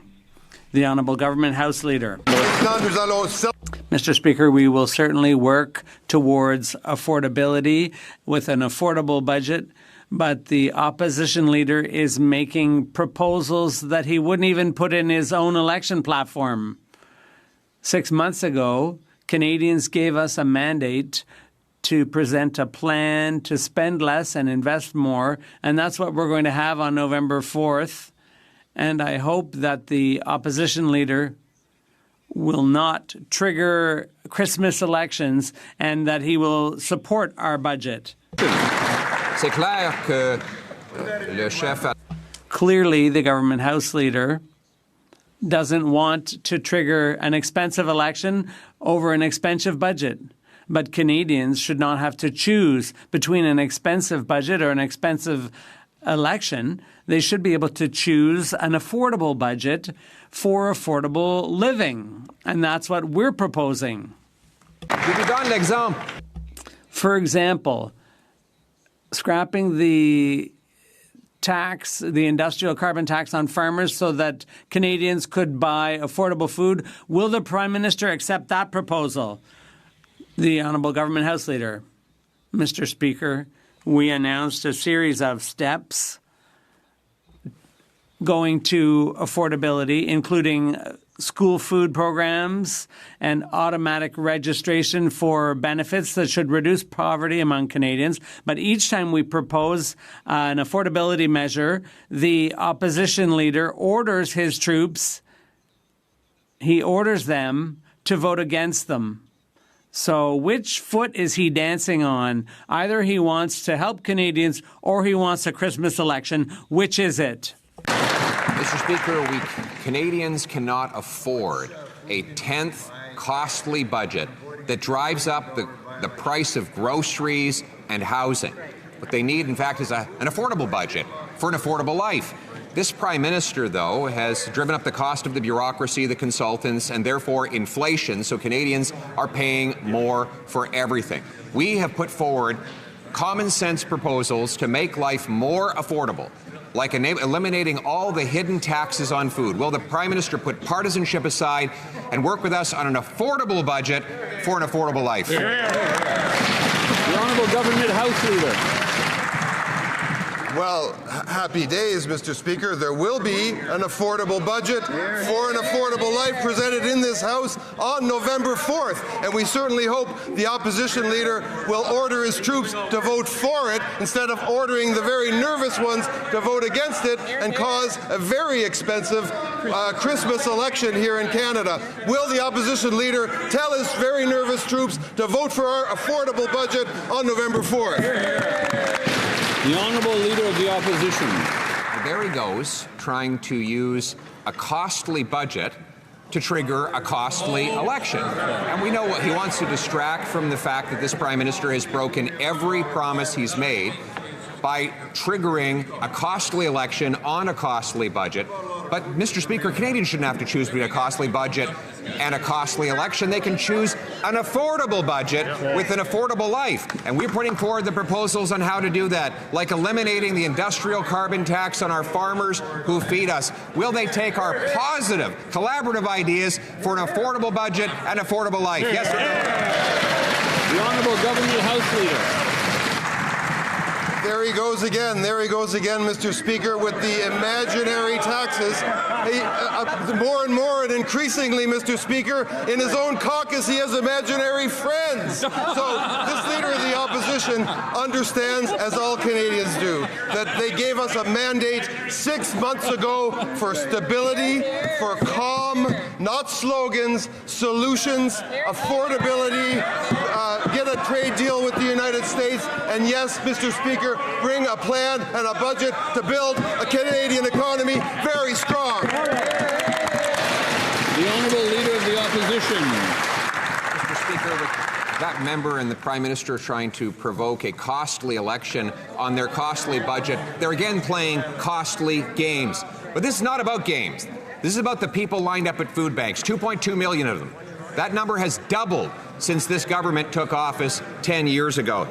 It's about Jacqueline Stone, who says it's heartbreaking. It's hard. It's just tough making ends meet. She says that she feels embarrassed and disheartened to have to turn back items when she's at the checkout and her bank account goes empty. Will the government reverse course and bring in an affordable budget so that people like Jacqueline can have an affordable life? The Honourable Minister of Jobs and Families. Well, let's hear from another person in Canada who's doing really important work as well, and that's Kirsten Beardsley, the CEO of Canada Food Banks. And she said with proper long-term investment and improved access, these kinds of initiatives are showing early promise for greater adoption and expansion. She also said that we should make the school food program permanent, that we should help the lowest income workers, Mr. Speaker, that we should increase access to affordable housing, Mr. Speaker. That's all in our budget, Mr. Speaker. We know, we've been talking about what's coming. We hope these guys will get on board and stop standing in the way of Canadians. The Honourable Leader of the Opposition. Mr. Speaker, these Liberal programs do not feed children. They feed bureaucracy, consultants, lobbyists, and insiders. And we know that because since they brought in all of these promises, we've seen food bank use more than double. By the government's own admission, 25% of kids go to school hungry after 10 years of these Liberal policies. Why? Because the more this government spends, the more things cost. Every dollar they spend comes out of the pockets of hardworking Canadians. Haven't they learned their lesson after 10 years that we need an affordable budget so Canadians can have affordable lives? The Honourable Minister of Jobs and Families. Well, Mr. Speaker, it's clear that the Leader of the Opposition is driving for a Christmas election. He'd rather do that, Mr. Speaker, than stand up for the moms and dads across this country who are looking for affordable childcare, who want us to make the school food program permanent, Mr. Speaker, who want to invest in women's safety, Mr. Speaker, in shelters and homes and wraparound housing, Mr. Speaker. That's what Canadians want. They want things that are going to help their families and their communities, and these guys are threatening to take it all away. The honourable member for Saint-Jean. Mr. Speaker, the government is in a minority position. If they want their budget to pass, they have to negotiate with someone. But this morning, the government House Leader confirmed that he is talking to the opposition, but he isn't negotiating. He himself says so. He doesn't call it negotiations. He says that the opposition's demands in terms of principles are out of the question. In short, he's willing to talk, but not negotiate. He'll talk, he'll chat, he'll discuss, but that's it. So does he want this budget to pass, or is he trying to trigger a Christmas election? The Honourable Government House Leader. Monsieur le Président.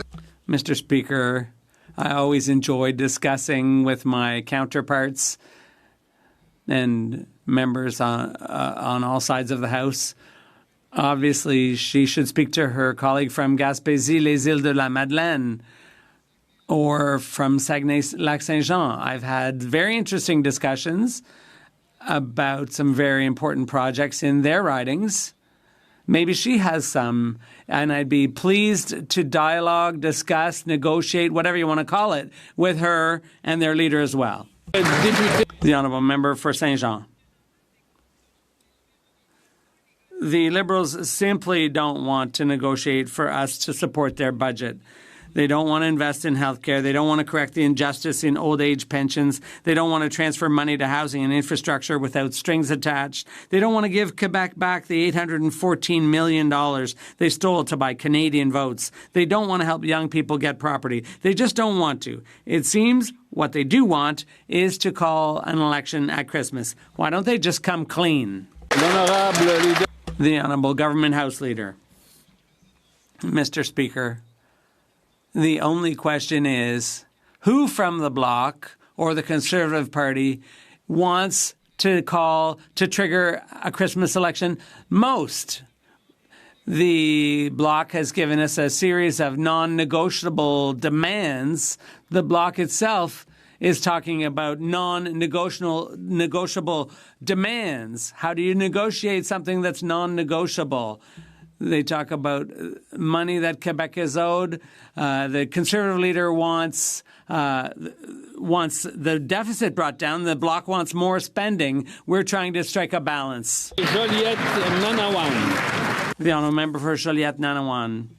Mr. Speaker, the Liberals are responsible for the current housing crisis. The PBO calculated rents have increased by 26% just because of the federal government's excessive immigration policies. All tenants, including immigrants, are paying 26% more in rent because of the Liberals. To correct this fiasco, the Rapid Housing Initiative has to be renewed and made permanent, and Quebec's share must be transferred to Quebec unconditionally. That's the minimum. Why are the Liberals refusing to include this in the budget, even to the point of threatening an election? Infrastructure. Mr. Speaker, thank you for the question. For supporting affordable housing, and we are focused on homelessness first and foremost. Mr. Speaker, we are dedicating $1 billion, the first billion in the budget, to solving homelessness, working with cities and towns across the country to get supportive modular housing built, transitional housing to help people out of shelters, off of the street, and into a safe place to call home.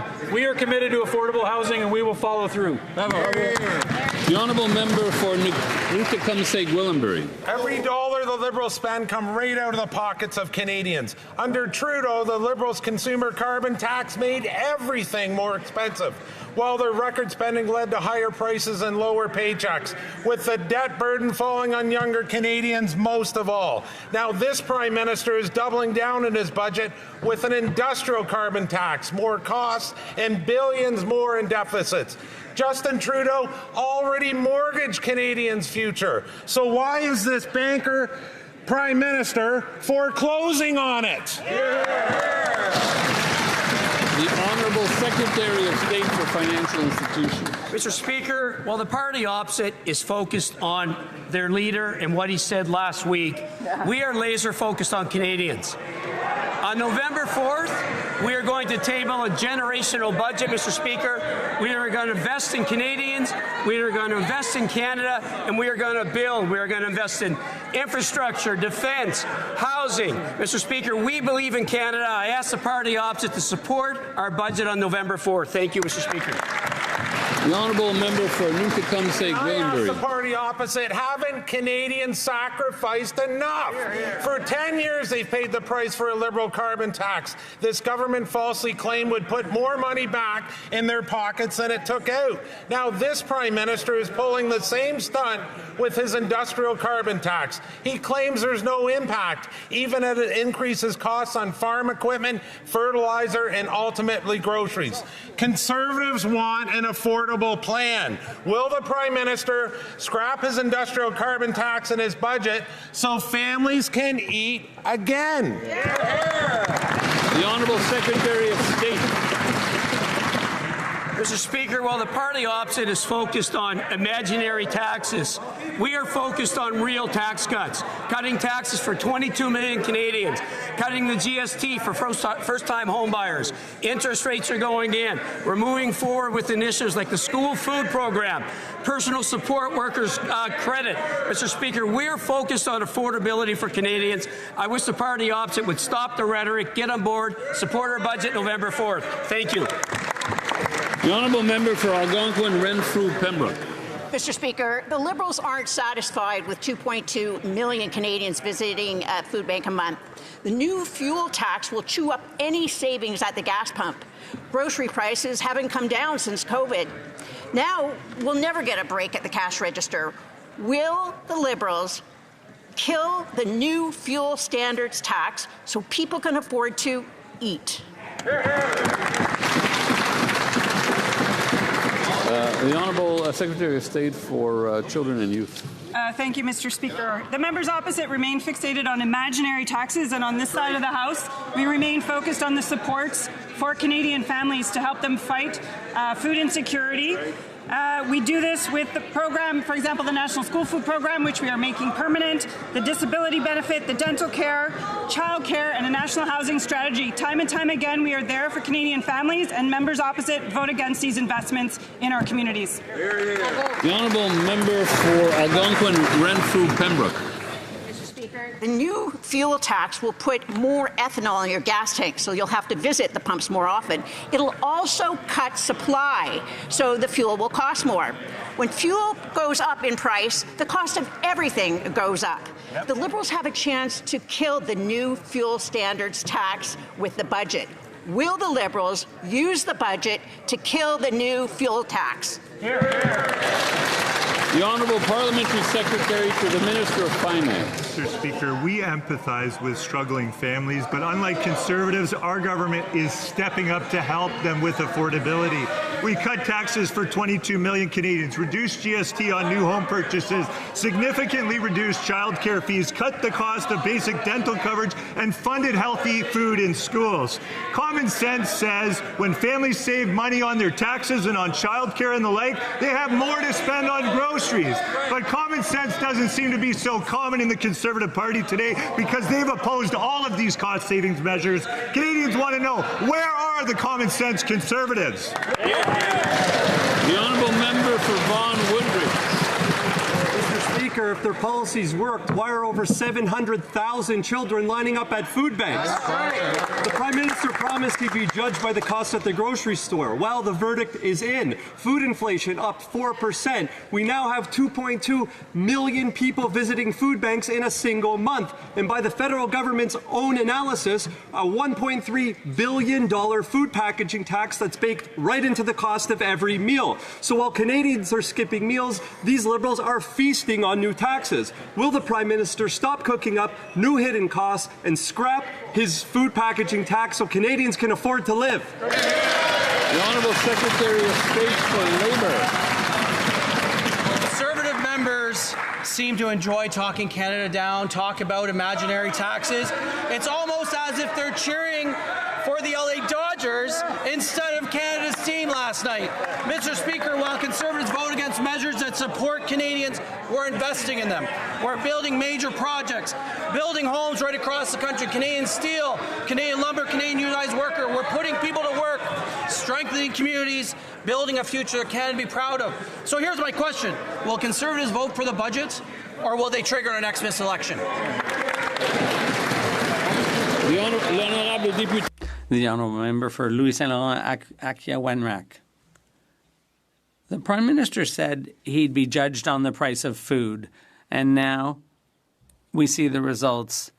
Grocery prices keep going up. In fact, twice as fast as inflation. That's the Liberal record after 10 years of neglect. Can the Prime Minister, in his budget, scrap the taxes that affect food and let Canadians live affordably? The Honourable Minister of Transformation.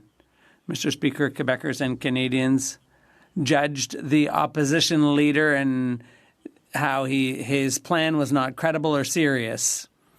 We, on this side, have a plan to grow the Canadian economy and also to make life more affordable. We're going to make the national school program permanent, and I would invite, if there's any doubt about how effective our program is, which one of his colleagues called garbage, come to my riding. We'll visit some of these places, the United Way and so on, and see how effective the programs are. The honourable member for Louis Saint Laurent Akia-Wenrack. Mr. Speaker, these Liberals are so effective that there are over 2 million Canadians using food banks monthly. 2.2 million Canadians. That's the record of this Liberal government after 10 years. Shame on those people. And this is what people are beginning to realize. The more the Liberals spend, the more things get expensive for Canadians. Can the Prime Minister scrap food taxes in his budget and allow Canadians to have an affordable life? The Honourable Minister.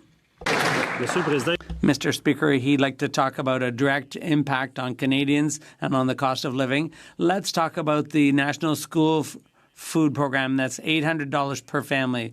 What about the fact that we've cut taxes for 22 million Canadians? That's also $800 per family. And what about the child benefit, which raised so many children out of poverty? Those are all programs they would have scrapped. And while we're at it, let's talk about the dental care program. 20,000 people in his riding alone have had new access to dental care. That's the thing. Those are the things they'd get rid of on the other side of the House, Mr. Speaker. The honourable member for Jonquière.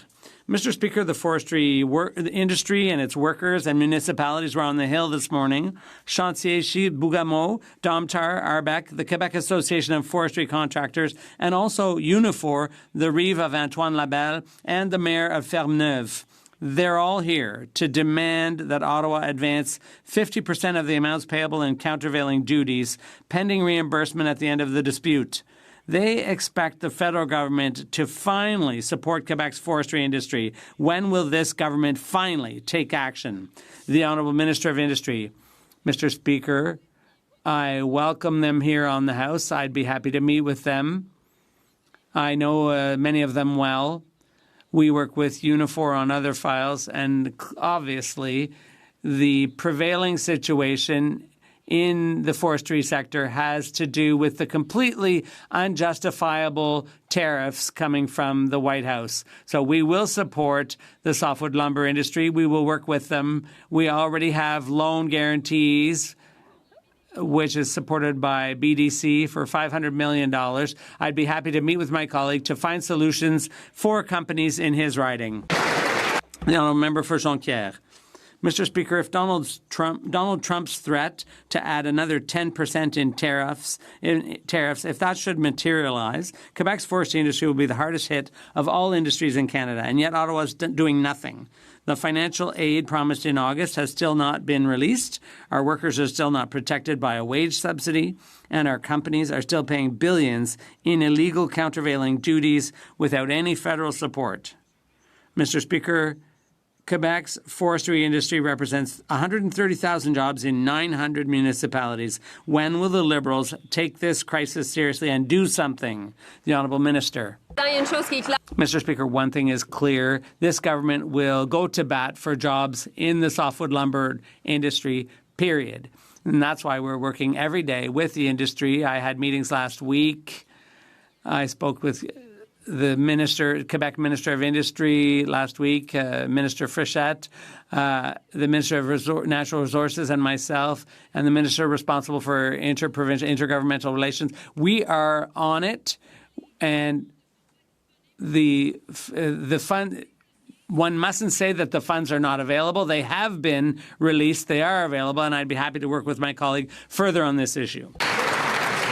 Mr. Speaker, the Liberal government brags every day about all the money they spend, but it's not their money. It's the paychecks of hard-working Canadians. It's money that families could be spending to put food on the table. But instead, this Prime Minister uses it to feed his endless bureaucracy. They snuck in a hidden industrial carbon tax on fertilizer and farm equipment that hits families at the checkout line. Canada should be the breadbasket for the world, but under this Liberal government, Canada can't even feed itself. Will the Prime Minister put partisanship aside and scrap the industrial carbon tax in his budget so Canadian farmers can feed this country? Hear, hear, hear. The Honourable Secretary of State for Seniors. Mr. Speaker, Halloween has come early for the Conservatives this year. With their imaginary taxes, their ghoulish views on Canadians, calling Canadian school food programs disgusting, calling the RCMP despicable, and demanding a $56 billion cut that would get OAS and GIS that seniors rely on gutted. Mr. Speaker, today seniors will see in their bank accounts an increase on their OAS and their GIS deposited right into their accounts. This is Canada's largest anti-poverty initiative, and Canadians know that they can trust us to ensure that we have their backs. Well done. I see that the Honourable Secretary of State is wearing a button. Unless it says "Have a nice day," it would not be permitted. So, anyway, I just to let the member know. Thank you. The Honourable Member for Cambridge. Here, here. Mr. Speaker, Liberals keep saying everything's great, but the only thing growing faster than their debt is the food bank line, while they play hide and seek on taxes. Taxing farmers with a hidden industrial carbon tax while 2.2 million people visit the food bank every single month is insanity. 20% of them work full-time, 33% are children. Anyone but the Liberals can see Canadians are going to bed with empty stomachs on empty promises. Conservatives have a plan to help farmers thrive and families eat. So I ask again, will the Prime Minister support Conservatives' plan to scrap the industrial carbon tax in his budget so Canadian farmers can affordably feed this country? The Honourable Secretary of State for Seniors. Canadians know that there are no taxes on their food. So while the Conservatives talk about imaginary taxes, this government is taking real action to support seniors in this country. We're cutting red tape. We're building homes faster. We've introduced dental care that now more than 2 million seniors have access to. We're building an economy that works for everyone. The Conservatives, however, have a record of pushing the retirement age higher, cutting benefits, and leaving seniors behind, while they're voting against every support for seniors and threatening to do that with the upcoming budget. We're empowering older Canadians. We're protecting them and having their back. The Honourable Member for Kitchener Centre. Mr. Speaker, every dollar this Liberal government spends comes out of the pockets of Kitchener Centre residents.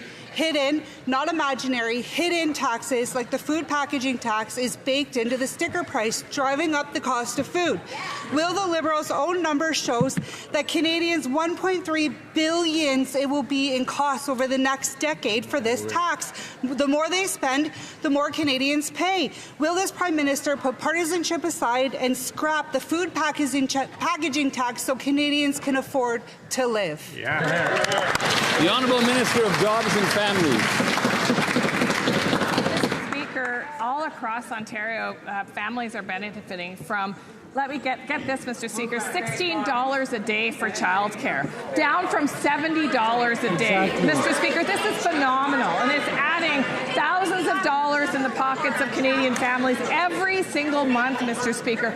That's the power of investing in families. That's the power of investing in children. And that's why Canadians trust us to have their backs and know that these guys would cut everything they rely on in a heartbeat. The Honourable Member for Bellechasse-les-Étrements-Lévis. Mr. Speaker, the Prime Minister wants to be judged on the basis of grocery store prices. Ironically, Liberal hidden taxes on food are driving up grocery costs. We're talking about the industrial carbon tax, the food packaging tax, and clean fuel regulations that increase the cost of transporting, producing, and marketing food. The more the Liberals spend, the more Canadians pay at the grocery store. Will the Prime Minister eliminate these food taxes in his budget and make life more affordable for Canadians? The Honourable Secretary of State for Children and Youth. Thank you, Mr. Speaker. Across the way, they're still talking about these imaginary taxes. I spoke to the Breakfast Club of Canada today, and that's an organization that supports many children to have access to the nutrition program in school. They say that making the National Scoot program permanent is an important step for health, learning, and the well-being of children, as well as for social and economic resilience in Canada. I hope my colleagues across the way will support this budget and support this program being permanent. The Honourable Member for Bellechasse-les-Étrements-Lévis. Mr. Speaker, figures are stubborn. Food inflation is skyrocketing, up by 4%. Food Banks Canada reported a record 2.2 million visits in a single month this week. 20% of food bank users work full-time. 33% of users are children. The Conservatives have a plan to make life affordable for Canadians again. I repeat, will the Prime Minister eliminate these food taxes in his budget and make life affordable for Canadians? The Honourable Minister for Government Transformation. Mr. Speaker, it's fascinating to hear the Conservatives tell us about imaginary taxes. There are no taxes on groceries. I'd repeat it for the benefit of the colleagues across the way. If they want to talk about real things, not imaginary things, let's talk about the dental care program that helps about 20,000 people in her riding. How about the food program in schools? Thousands of people in her riding. What about other programs that will help 100,000 kids in Quebec, the very programs that this school food that these agencies support? They only have a plan to sacrifice these programs. Mr. Speaker, Canada's forestry industry, anchored in my home province of British Columbia, is not just a regional asset, it's a national economic engine. I recently met with BC Council of Forest Industries and forest sector leaders to discuss how we can support this valuable sector that provides over 200,000 jobs and contributes over $25 billion to our GDP. The United States tariffs on softwood lumber are hurting both Canadian producers and American consumers and related industries. While the Conservatives want us to sign any sort of deal, our government's working towards getting the best deal for Canadians and for the impacted sectors.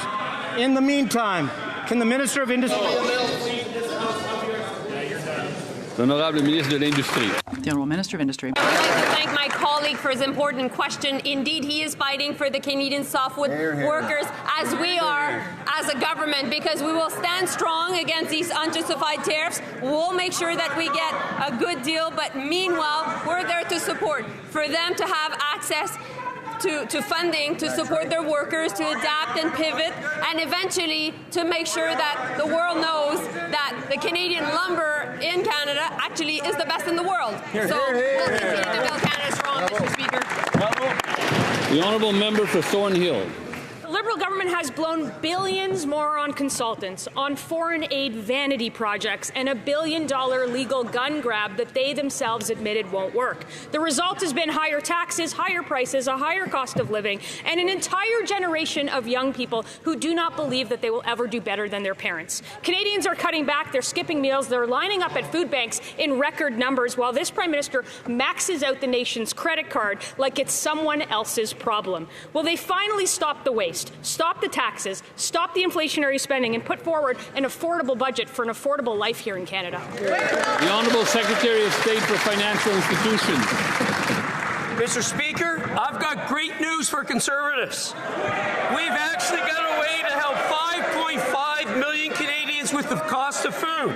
Automatic federal benefits. Through Budget 2025, we're going to pre-file taxes for up to 5.5 million Canadians. This will ensure Canadians get the benefits they are entitled to. Wow. I asked the party opposite, on November 4th, you have a choice to make. Will you let the most vulnerable Canadians get these federal benefits, or block the checks and force a Christmas election? Thank you, Mr. Speaker.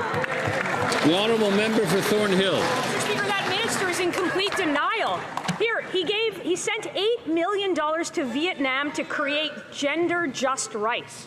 What even is that? The endless cycle of deficits, of taxes, of inflations have crushed families. They've crushed young people. They've crushed workers, and their arrogance blinds them to the damage that they themselves have done. If they want to pass a budget, it's simple. Stop the reckless spending, stop the inflation, stop the hidden food taxes. It's up to them to listen up to Canadians and put forward an affordable budget for an affordable life. Yeah.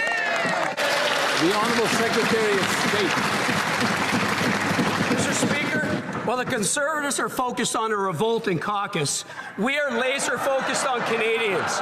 On November 4th, we're going to table a generational budget. We're going to invest in Canada. We're going to invest in Canadians. We're going to build. We're going to invest in infrastructure, defense, housing, aerospace, and national projects. Mr. Speaker, on this side of the House, we believe in Canada. I ask the party opposite to cut the rhetoric, support our budget on November 4th. Thank you, Mr. Speaker.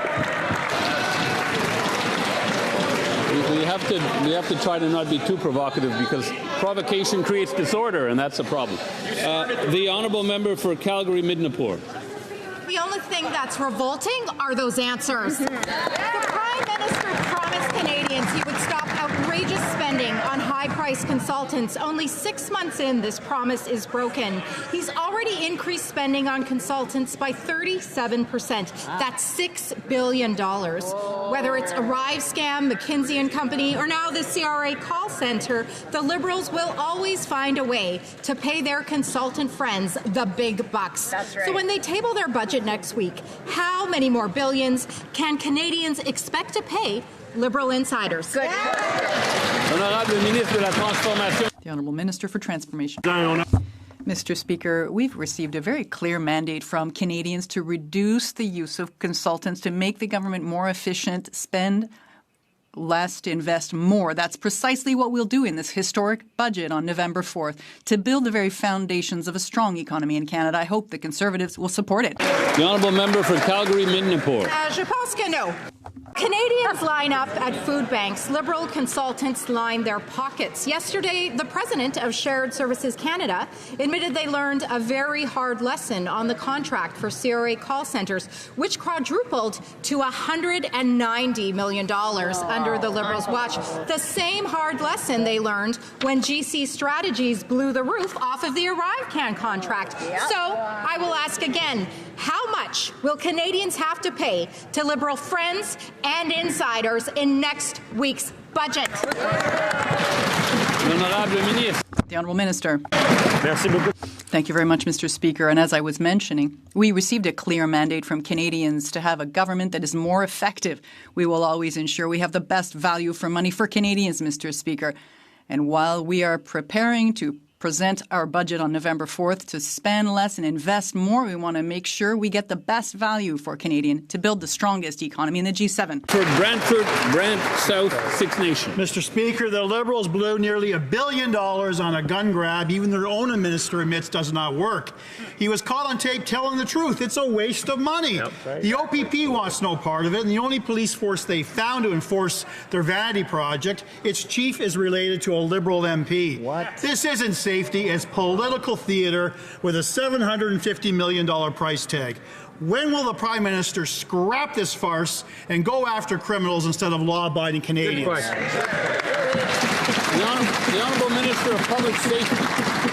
Mr. Speaker, as I announced several weeks ago, we have a pilot project taking place in Cape Breton, which will be expanded to across Canada over the coming weeks. We look forward to law-abiding Canadians abiding by the law.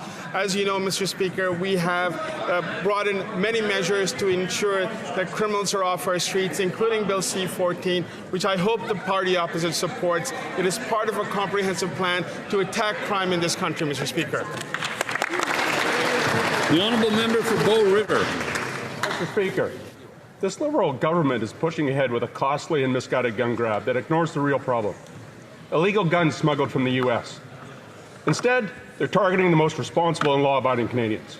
In Cape Breton, the mayor says he wasn't consulted, the local police union was blindsided, and the project is run by the brother-in-law of the local Liberal MP. Wow. Canadians need an affordable budget for an affordable life.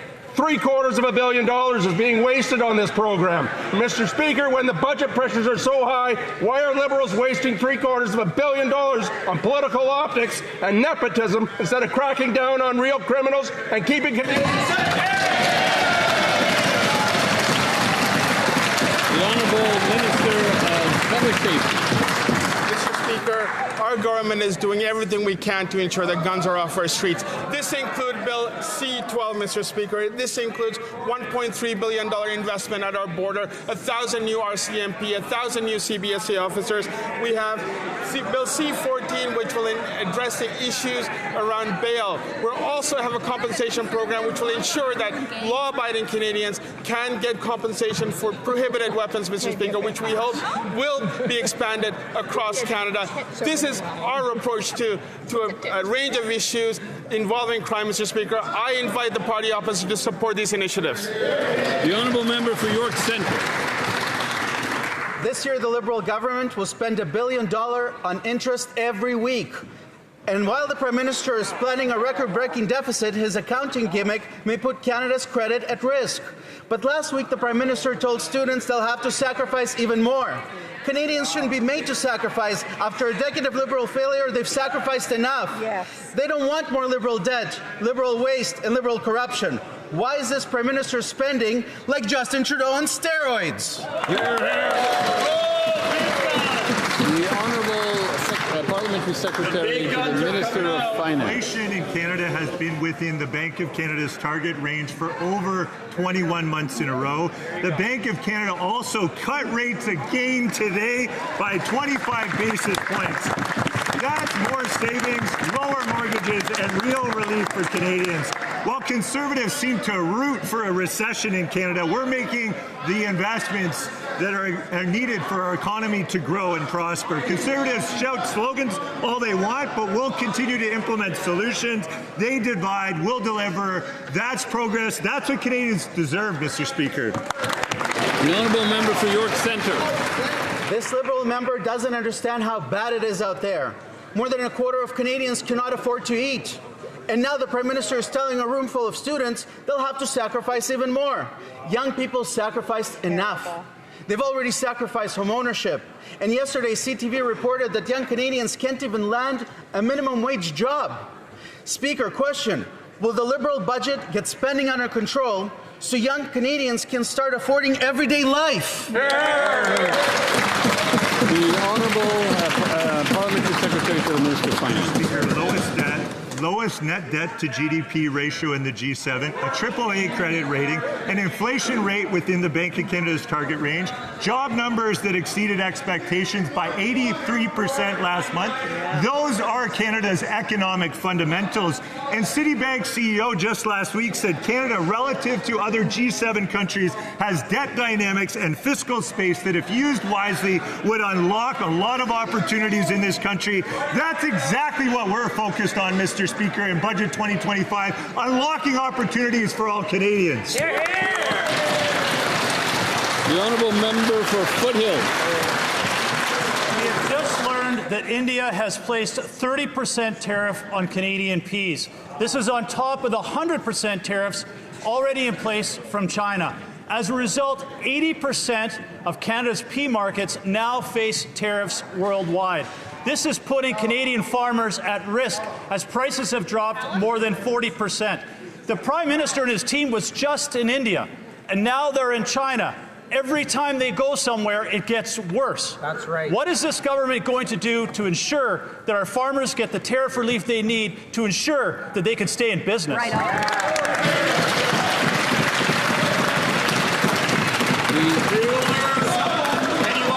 The Honourable Parliamentary Secretary. Mr. Speaker, our government and our Prime Minister have been working hard to ensure that Canadian farmers have access to markets around the world. Part of the work that they've been doing is exactly that, cutting deals with more and more countries to ensure that Canadian farmers can sell their products to more and more markets around the world. And that is exactly what we've been doing from Singapore to Malaysia. These are the things that our government is working hard on. Instead of talking Canada down, Mr. Speaker, our government can work with other governments to ensure that markets are available to Canadian producers. The Honourable Member for Laval-les-Îles. Mr. Speaker,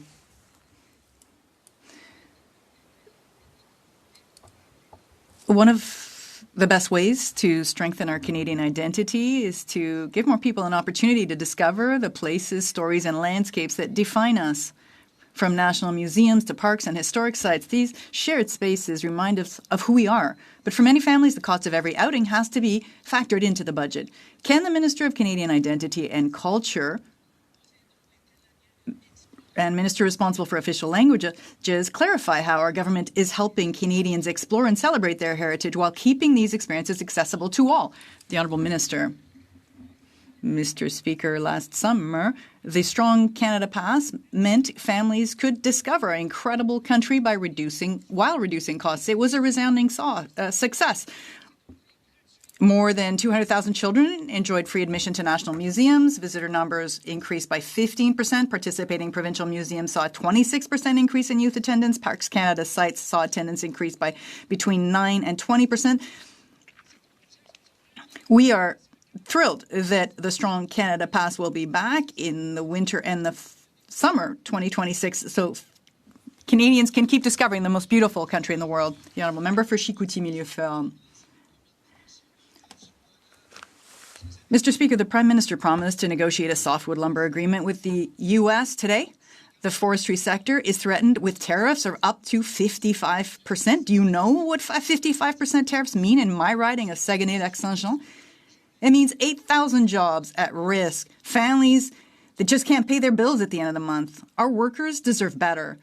Since this Prime Minister took office, tariffs have tripled. Why do the Liberals always hurt forestry workers and their families instead of helping them? The Honourable Minister of Industry. Mr. Speaker, I understand the anger displayed by my colleague, and I share it because 55% tariffs on our softwood lumber industry is absolutely unacceptable. And this is why this government, on this side, we are here to defend our workers. We're there with the industry. We understand they're going through a crisis right now. We're going to hold their hands. We're going to make sure they can get through this tough patch, and we'll be there with support. We are able to have good conversations, my colleague and myself. We work well together. I'll be happy to help him. The Honourable Member for Beauce. Mr. Speaker, the forestry sector is under attack from American tariffs now standing at 45%. In Chaudière-Appalaches, the forestry sector represents $780 million in employment income. This big banker was supposed to fix everything, right?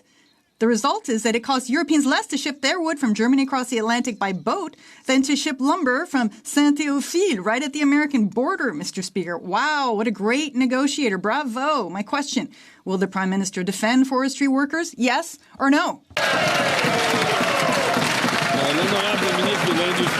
The Honourable Minister of Industry.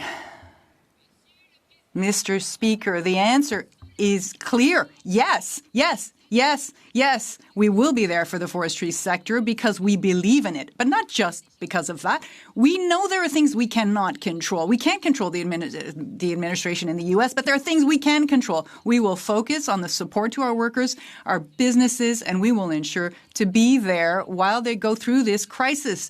We will support them, and we will build, through major national projects, a lot of demand for our sector. The Honourable Member for Richmond Hill South. Every single dollar this Liberal Prime Minister spends comes straight out of the pockets of Canadians through higher taxes, higher deficits, and higher inflation. While food bank use surges to 2.2 million visits per month, this Prime Minister thinks it's a brilliant idea to blow $8.2 million on gender-just low-carbon rice in Vietnam. While the Liberals feed their bloated DEI bureaucracy, Canadians are making sacrifices by skyrocketing food prices, record housing costs, and rising unemployment. So when will this out-of-touch Liberal Prime Minister stop funding his radical DEI programs, stop lecturing working Canadians, and finally deliver an affordable budget for an affordable life? The Honourable Secretary of State for Sport. Thank you, Mr. Speaker. You know, every time the food banks report comes out, I read it. I read what the recommendations are and what those organizations that are focused on reducing poverty and food insecurity in Canada recommend that our government does. Our government recommends that we undertake measures like the National School Food Program, a program which one Conservative member from Newfoundland said last week was garbage, Mr. Speaker. We are investing in our social safety net. We're investing in programs that support families. We are investing in Canadians, Mr. Speaker. Well, that side, the Conservatives, talk them down every chance they get.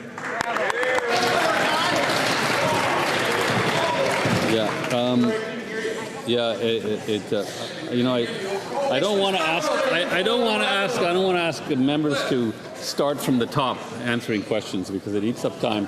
So let's keep that in mind. The honourable member from Labrador. Mr. Speaker, the Arctic has been home to Indigenous peoples for countless generations. Inuit Nunangat stands at the heart of Canada's identity, its security, and its future. Last week, the Minister of Northern and Arctic Affairs was in Iceland at the Arctic Circle Assembly, advancing partnerships and Canada's Arctic leadership. Can the Minister tell this House how the new government is acting decisively?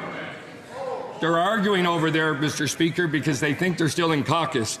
The new government is acting decisively while collaborating with Indigenous leadership to build Canada's north, upholding our sovereignty and securities as threats increase. The Honourable Minister for Northern and Arctic Affairs. Mr. Speaker, the world views Canada as an Arctic nation and is watching how we lead. As climate and geopolitical risks emerge, our government is taking action. We are building partnerships with Nordic countries like the Ice Pact, where Polar Max icebreakers will be built right here in Canada and Finland. We have new Arctic radar stations to boost our defense and enhance early warning systems. We just appointed an Arctic ambassador and will have consulates in Alaska and Greenland. These are some examples of our Arctic leadership where we will build, protect, and empower Canada's north. The honourable member for St. Albert, Sturgeon River. Mr. Speaker, the Prime Minister stands to make tens of millions of dollars in future bonus pay from three registered investment funds in Bermuda and the Cayman Islands. Canadians deserve to know the extent to which the Prime Minister is abusing offshore tax havens. So a simple question, how many other investments does the Prime Minister have in offshore tax havens? Just an answer. Good job. The Honourable Government House Leader. Mr. Speaker, as you know, Canada has one of the strongest, most stringent ethics regimes in the world. It applies to every single person in this House after a very successful career. I think, again, I don't like to do this because it eats up time, but I can't hear, so I need to have the Minister repeat the answer from the top. Mr. Speaker, as you know, and as all members know, we live under one of the strongest, most stringent ethics regimes in the world. That applies to every single member in this House, including the Prime Minister. He has complied stringently, in fact, very proactively with all of these requirements, and the Ethics Commissioner and he, as obviously, have reached in terms of what his filings are, in terms of the screens and the ethics screens that he's put in place. This Prime Minister has gone above and beyond in complying with all boundaries of the law. The Honourable Member for Vancouver Kingsway. Mr. Speaker, Canadians are suffering one of the worst affordability crises in generations. 60% are having trouble meeting their monthly expenses. Shame. Half are using credit cards or borrowing money for daily needs, Shame. paying interest rates of 19% or more. Food bank usage has doubled since 2019. People shouldn't have to struggle like this in a country as wealthy as Canada. What steps is this government taking to make sure Canadians don't have to go into debt just to feed their families? The Honourable Minister of Jobs and Families. Well, Mr. Speaker, I'm really grateful for that question because the government's taking a number of steps and has been taking steps for a number of years to make sure that Canadians can actually feed their families. For example, the Canada Child Benefit that's lifted 400,000 children out of poverty, Mr. Speaker. That's indexed to inflation. Mr. Speaker, the index to inflation benefits for seniors. Mr. Speaker, the work that we've done on employment insurance to make sure that employees who lose their jobs can actually keep that money while they are on claim. Mr. Speaker, I will tell you that this government will stand with workers, we will stand with families, and I sure hope the member opposite will vote for a budget that is... That brings question period to an end. We'll wait a minute. We're going to wrap it up, guys. Aaron, Canadian Looney, thank you all so much for watching. What a weird thing is going on. So Mark Carney is a con man, a snake oil salesman, a liar. He's a joke banker that has worked for Goldman Sachs, destroying everything that he's ever touched except his own pocketbook. And he's doing it here. Man, I watched a documentary last night and it's kind of got me messed up. It was about the financial crisis in the US in 2008. And Carney had a role in that. He was working Goldman Sachs back then. And the biggest tax turnover back from the people to the richest companies in the world, that's when that took place. And now he's here doing this. And I'm preaching to the choir here. I know that everybody that watches here is informed. But it's such a scandal what they're trying to do. They have all the legacy media lying for them. It's not mistakes. This is planned. They are con men. They are going to rip you up, your finances apart and steal your culture and laugh all the way to the bank as... I don't know where you go after they break everything. It's very frustrating. However, on a lighter note, we have a great extra. For anybody that hasn't seen this, we're going to go out on our favorite extra. This is it. Take a peek. You should do exercises. That's important to our good health. And friends, tomorrow we are going to be visiting with a fisherman. Oh, and I will mention, like, share, subscribe. We're back tomorrow, same time, same place. We're early on Fridays. I hope people have been enjoying the pre-show.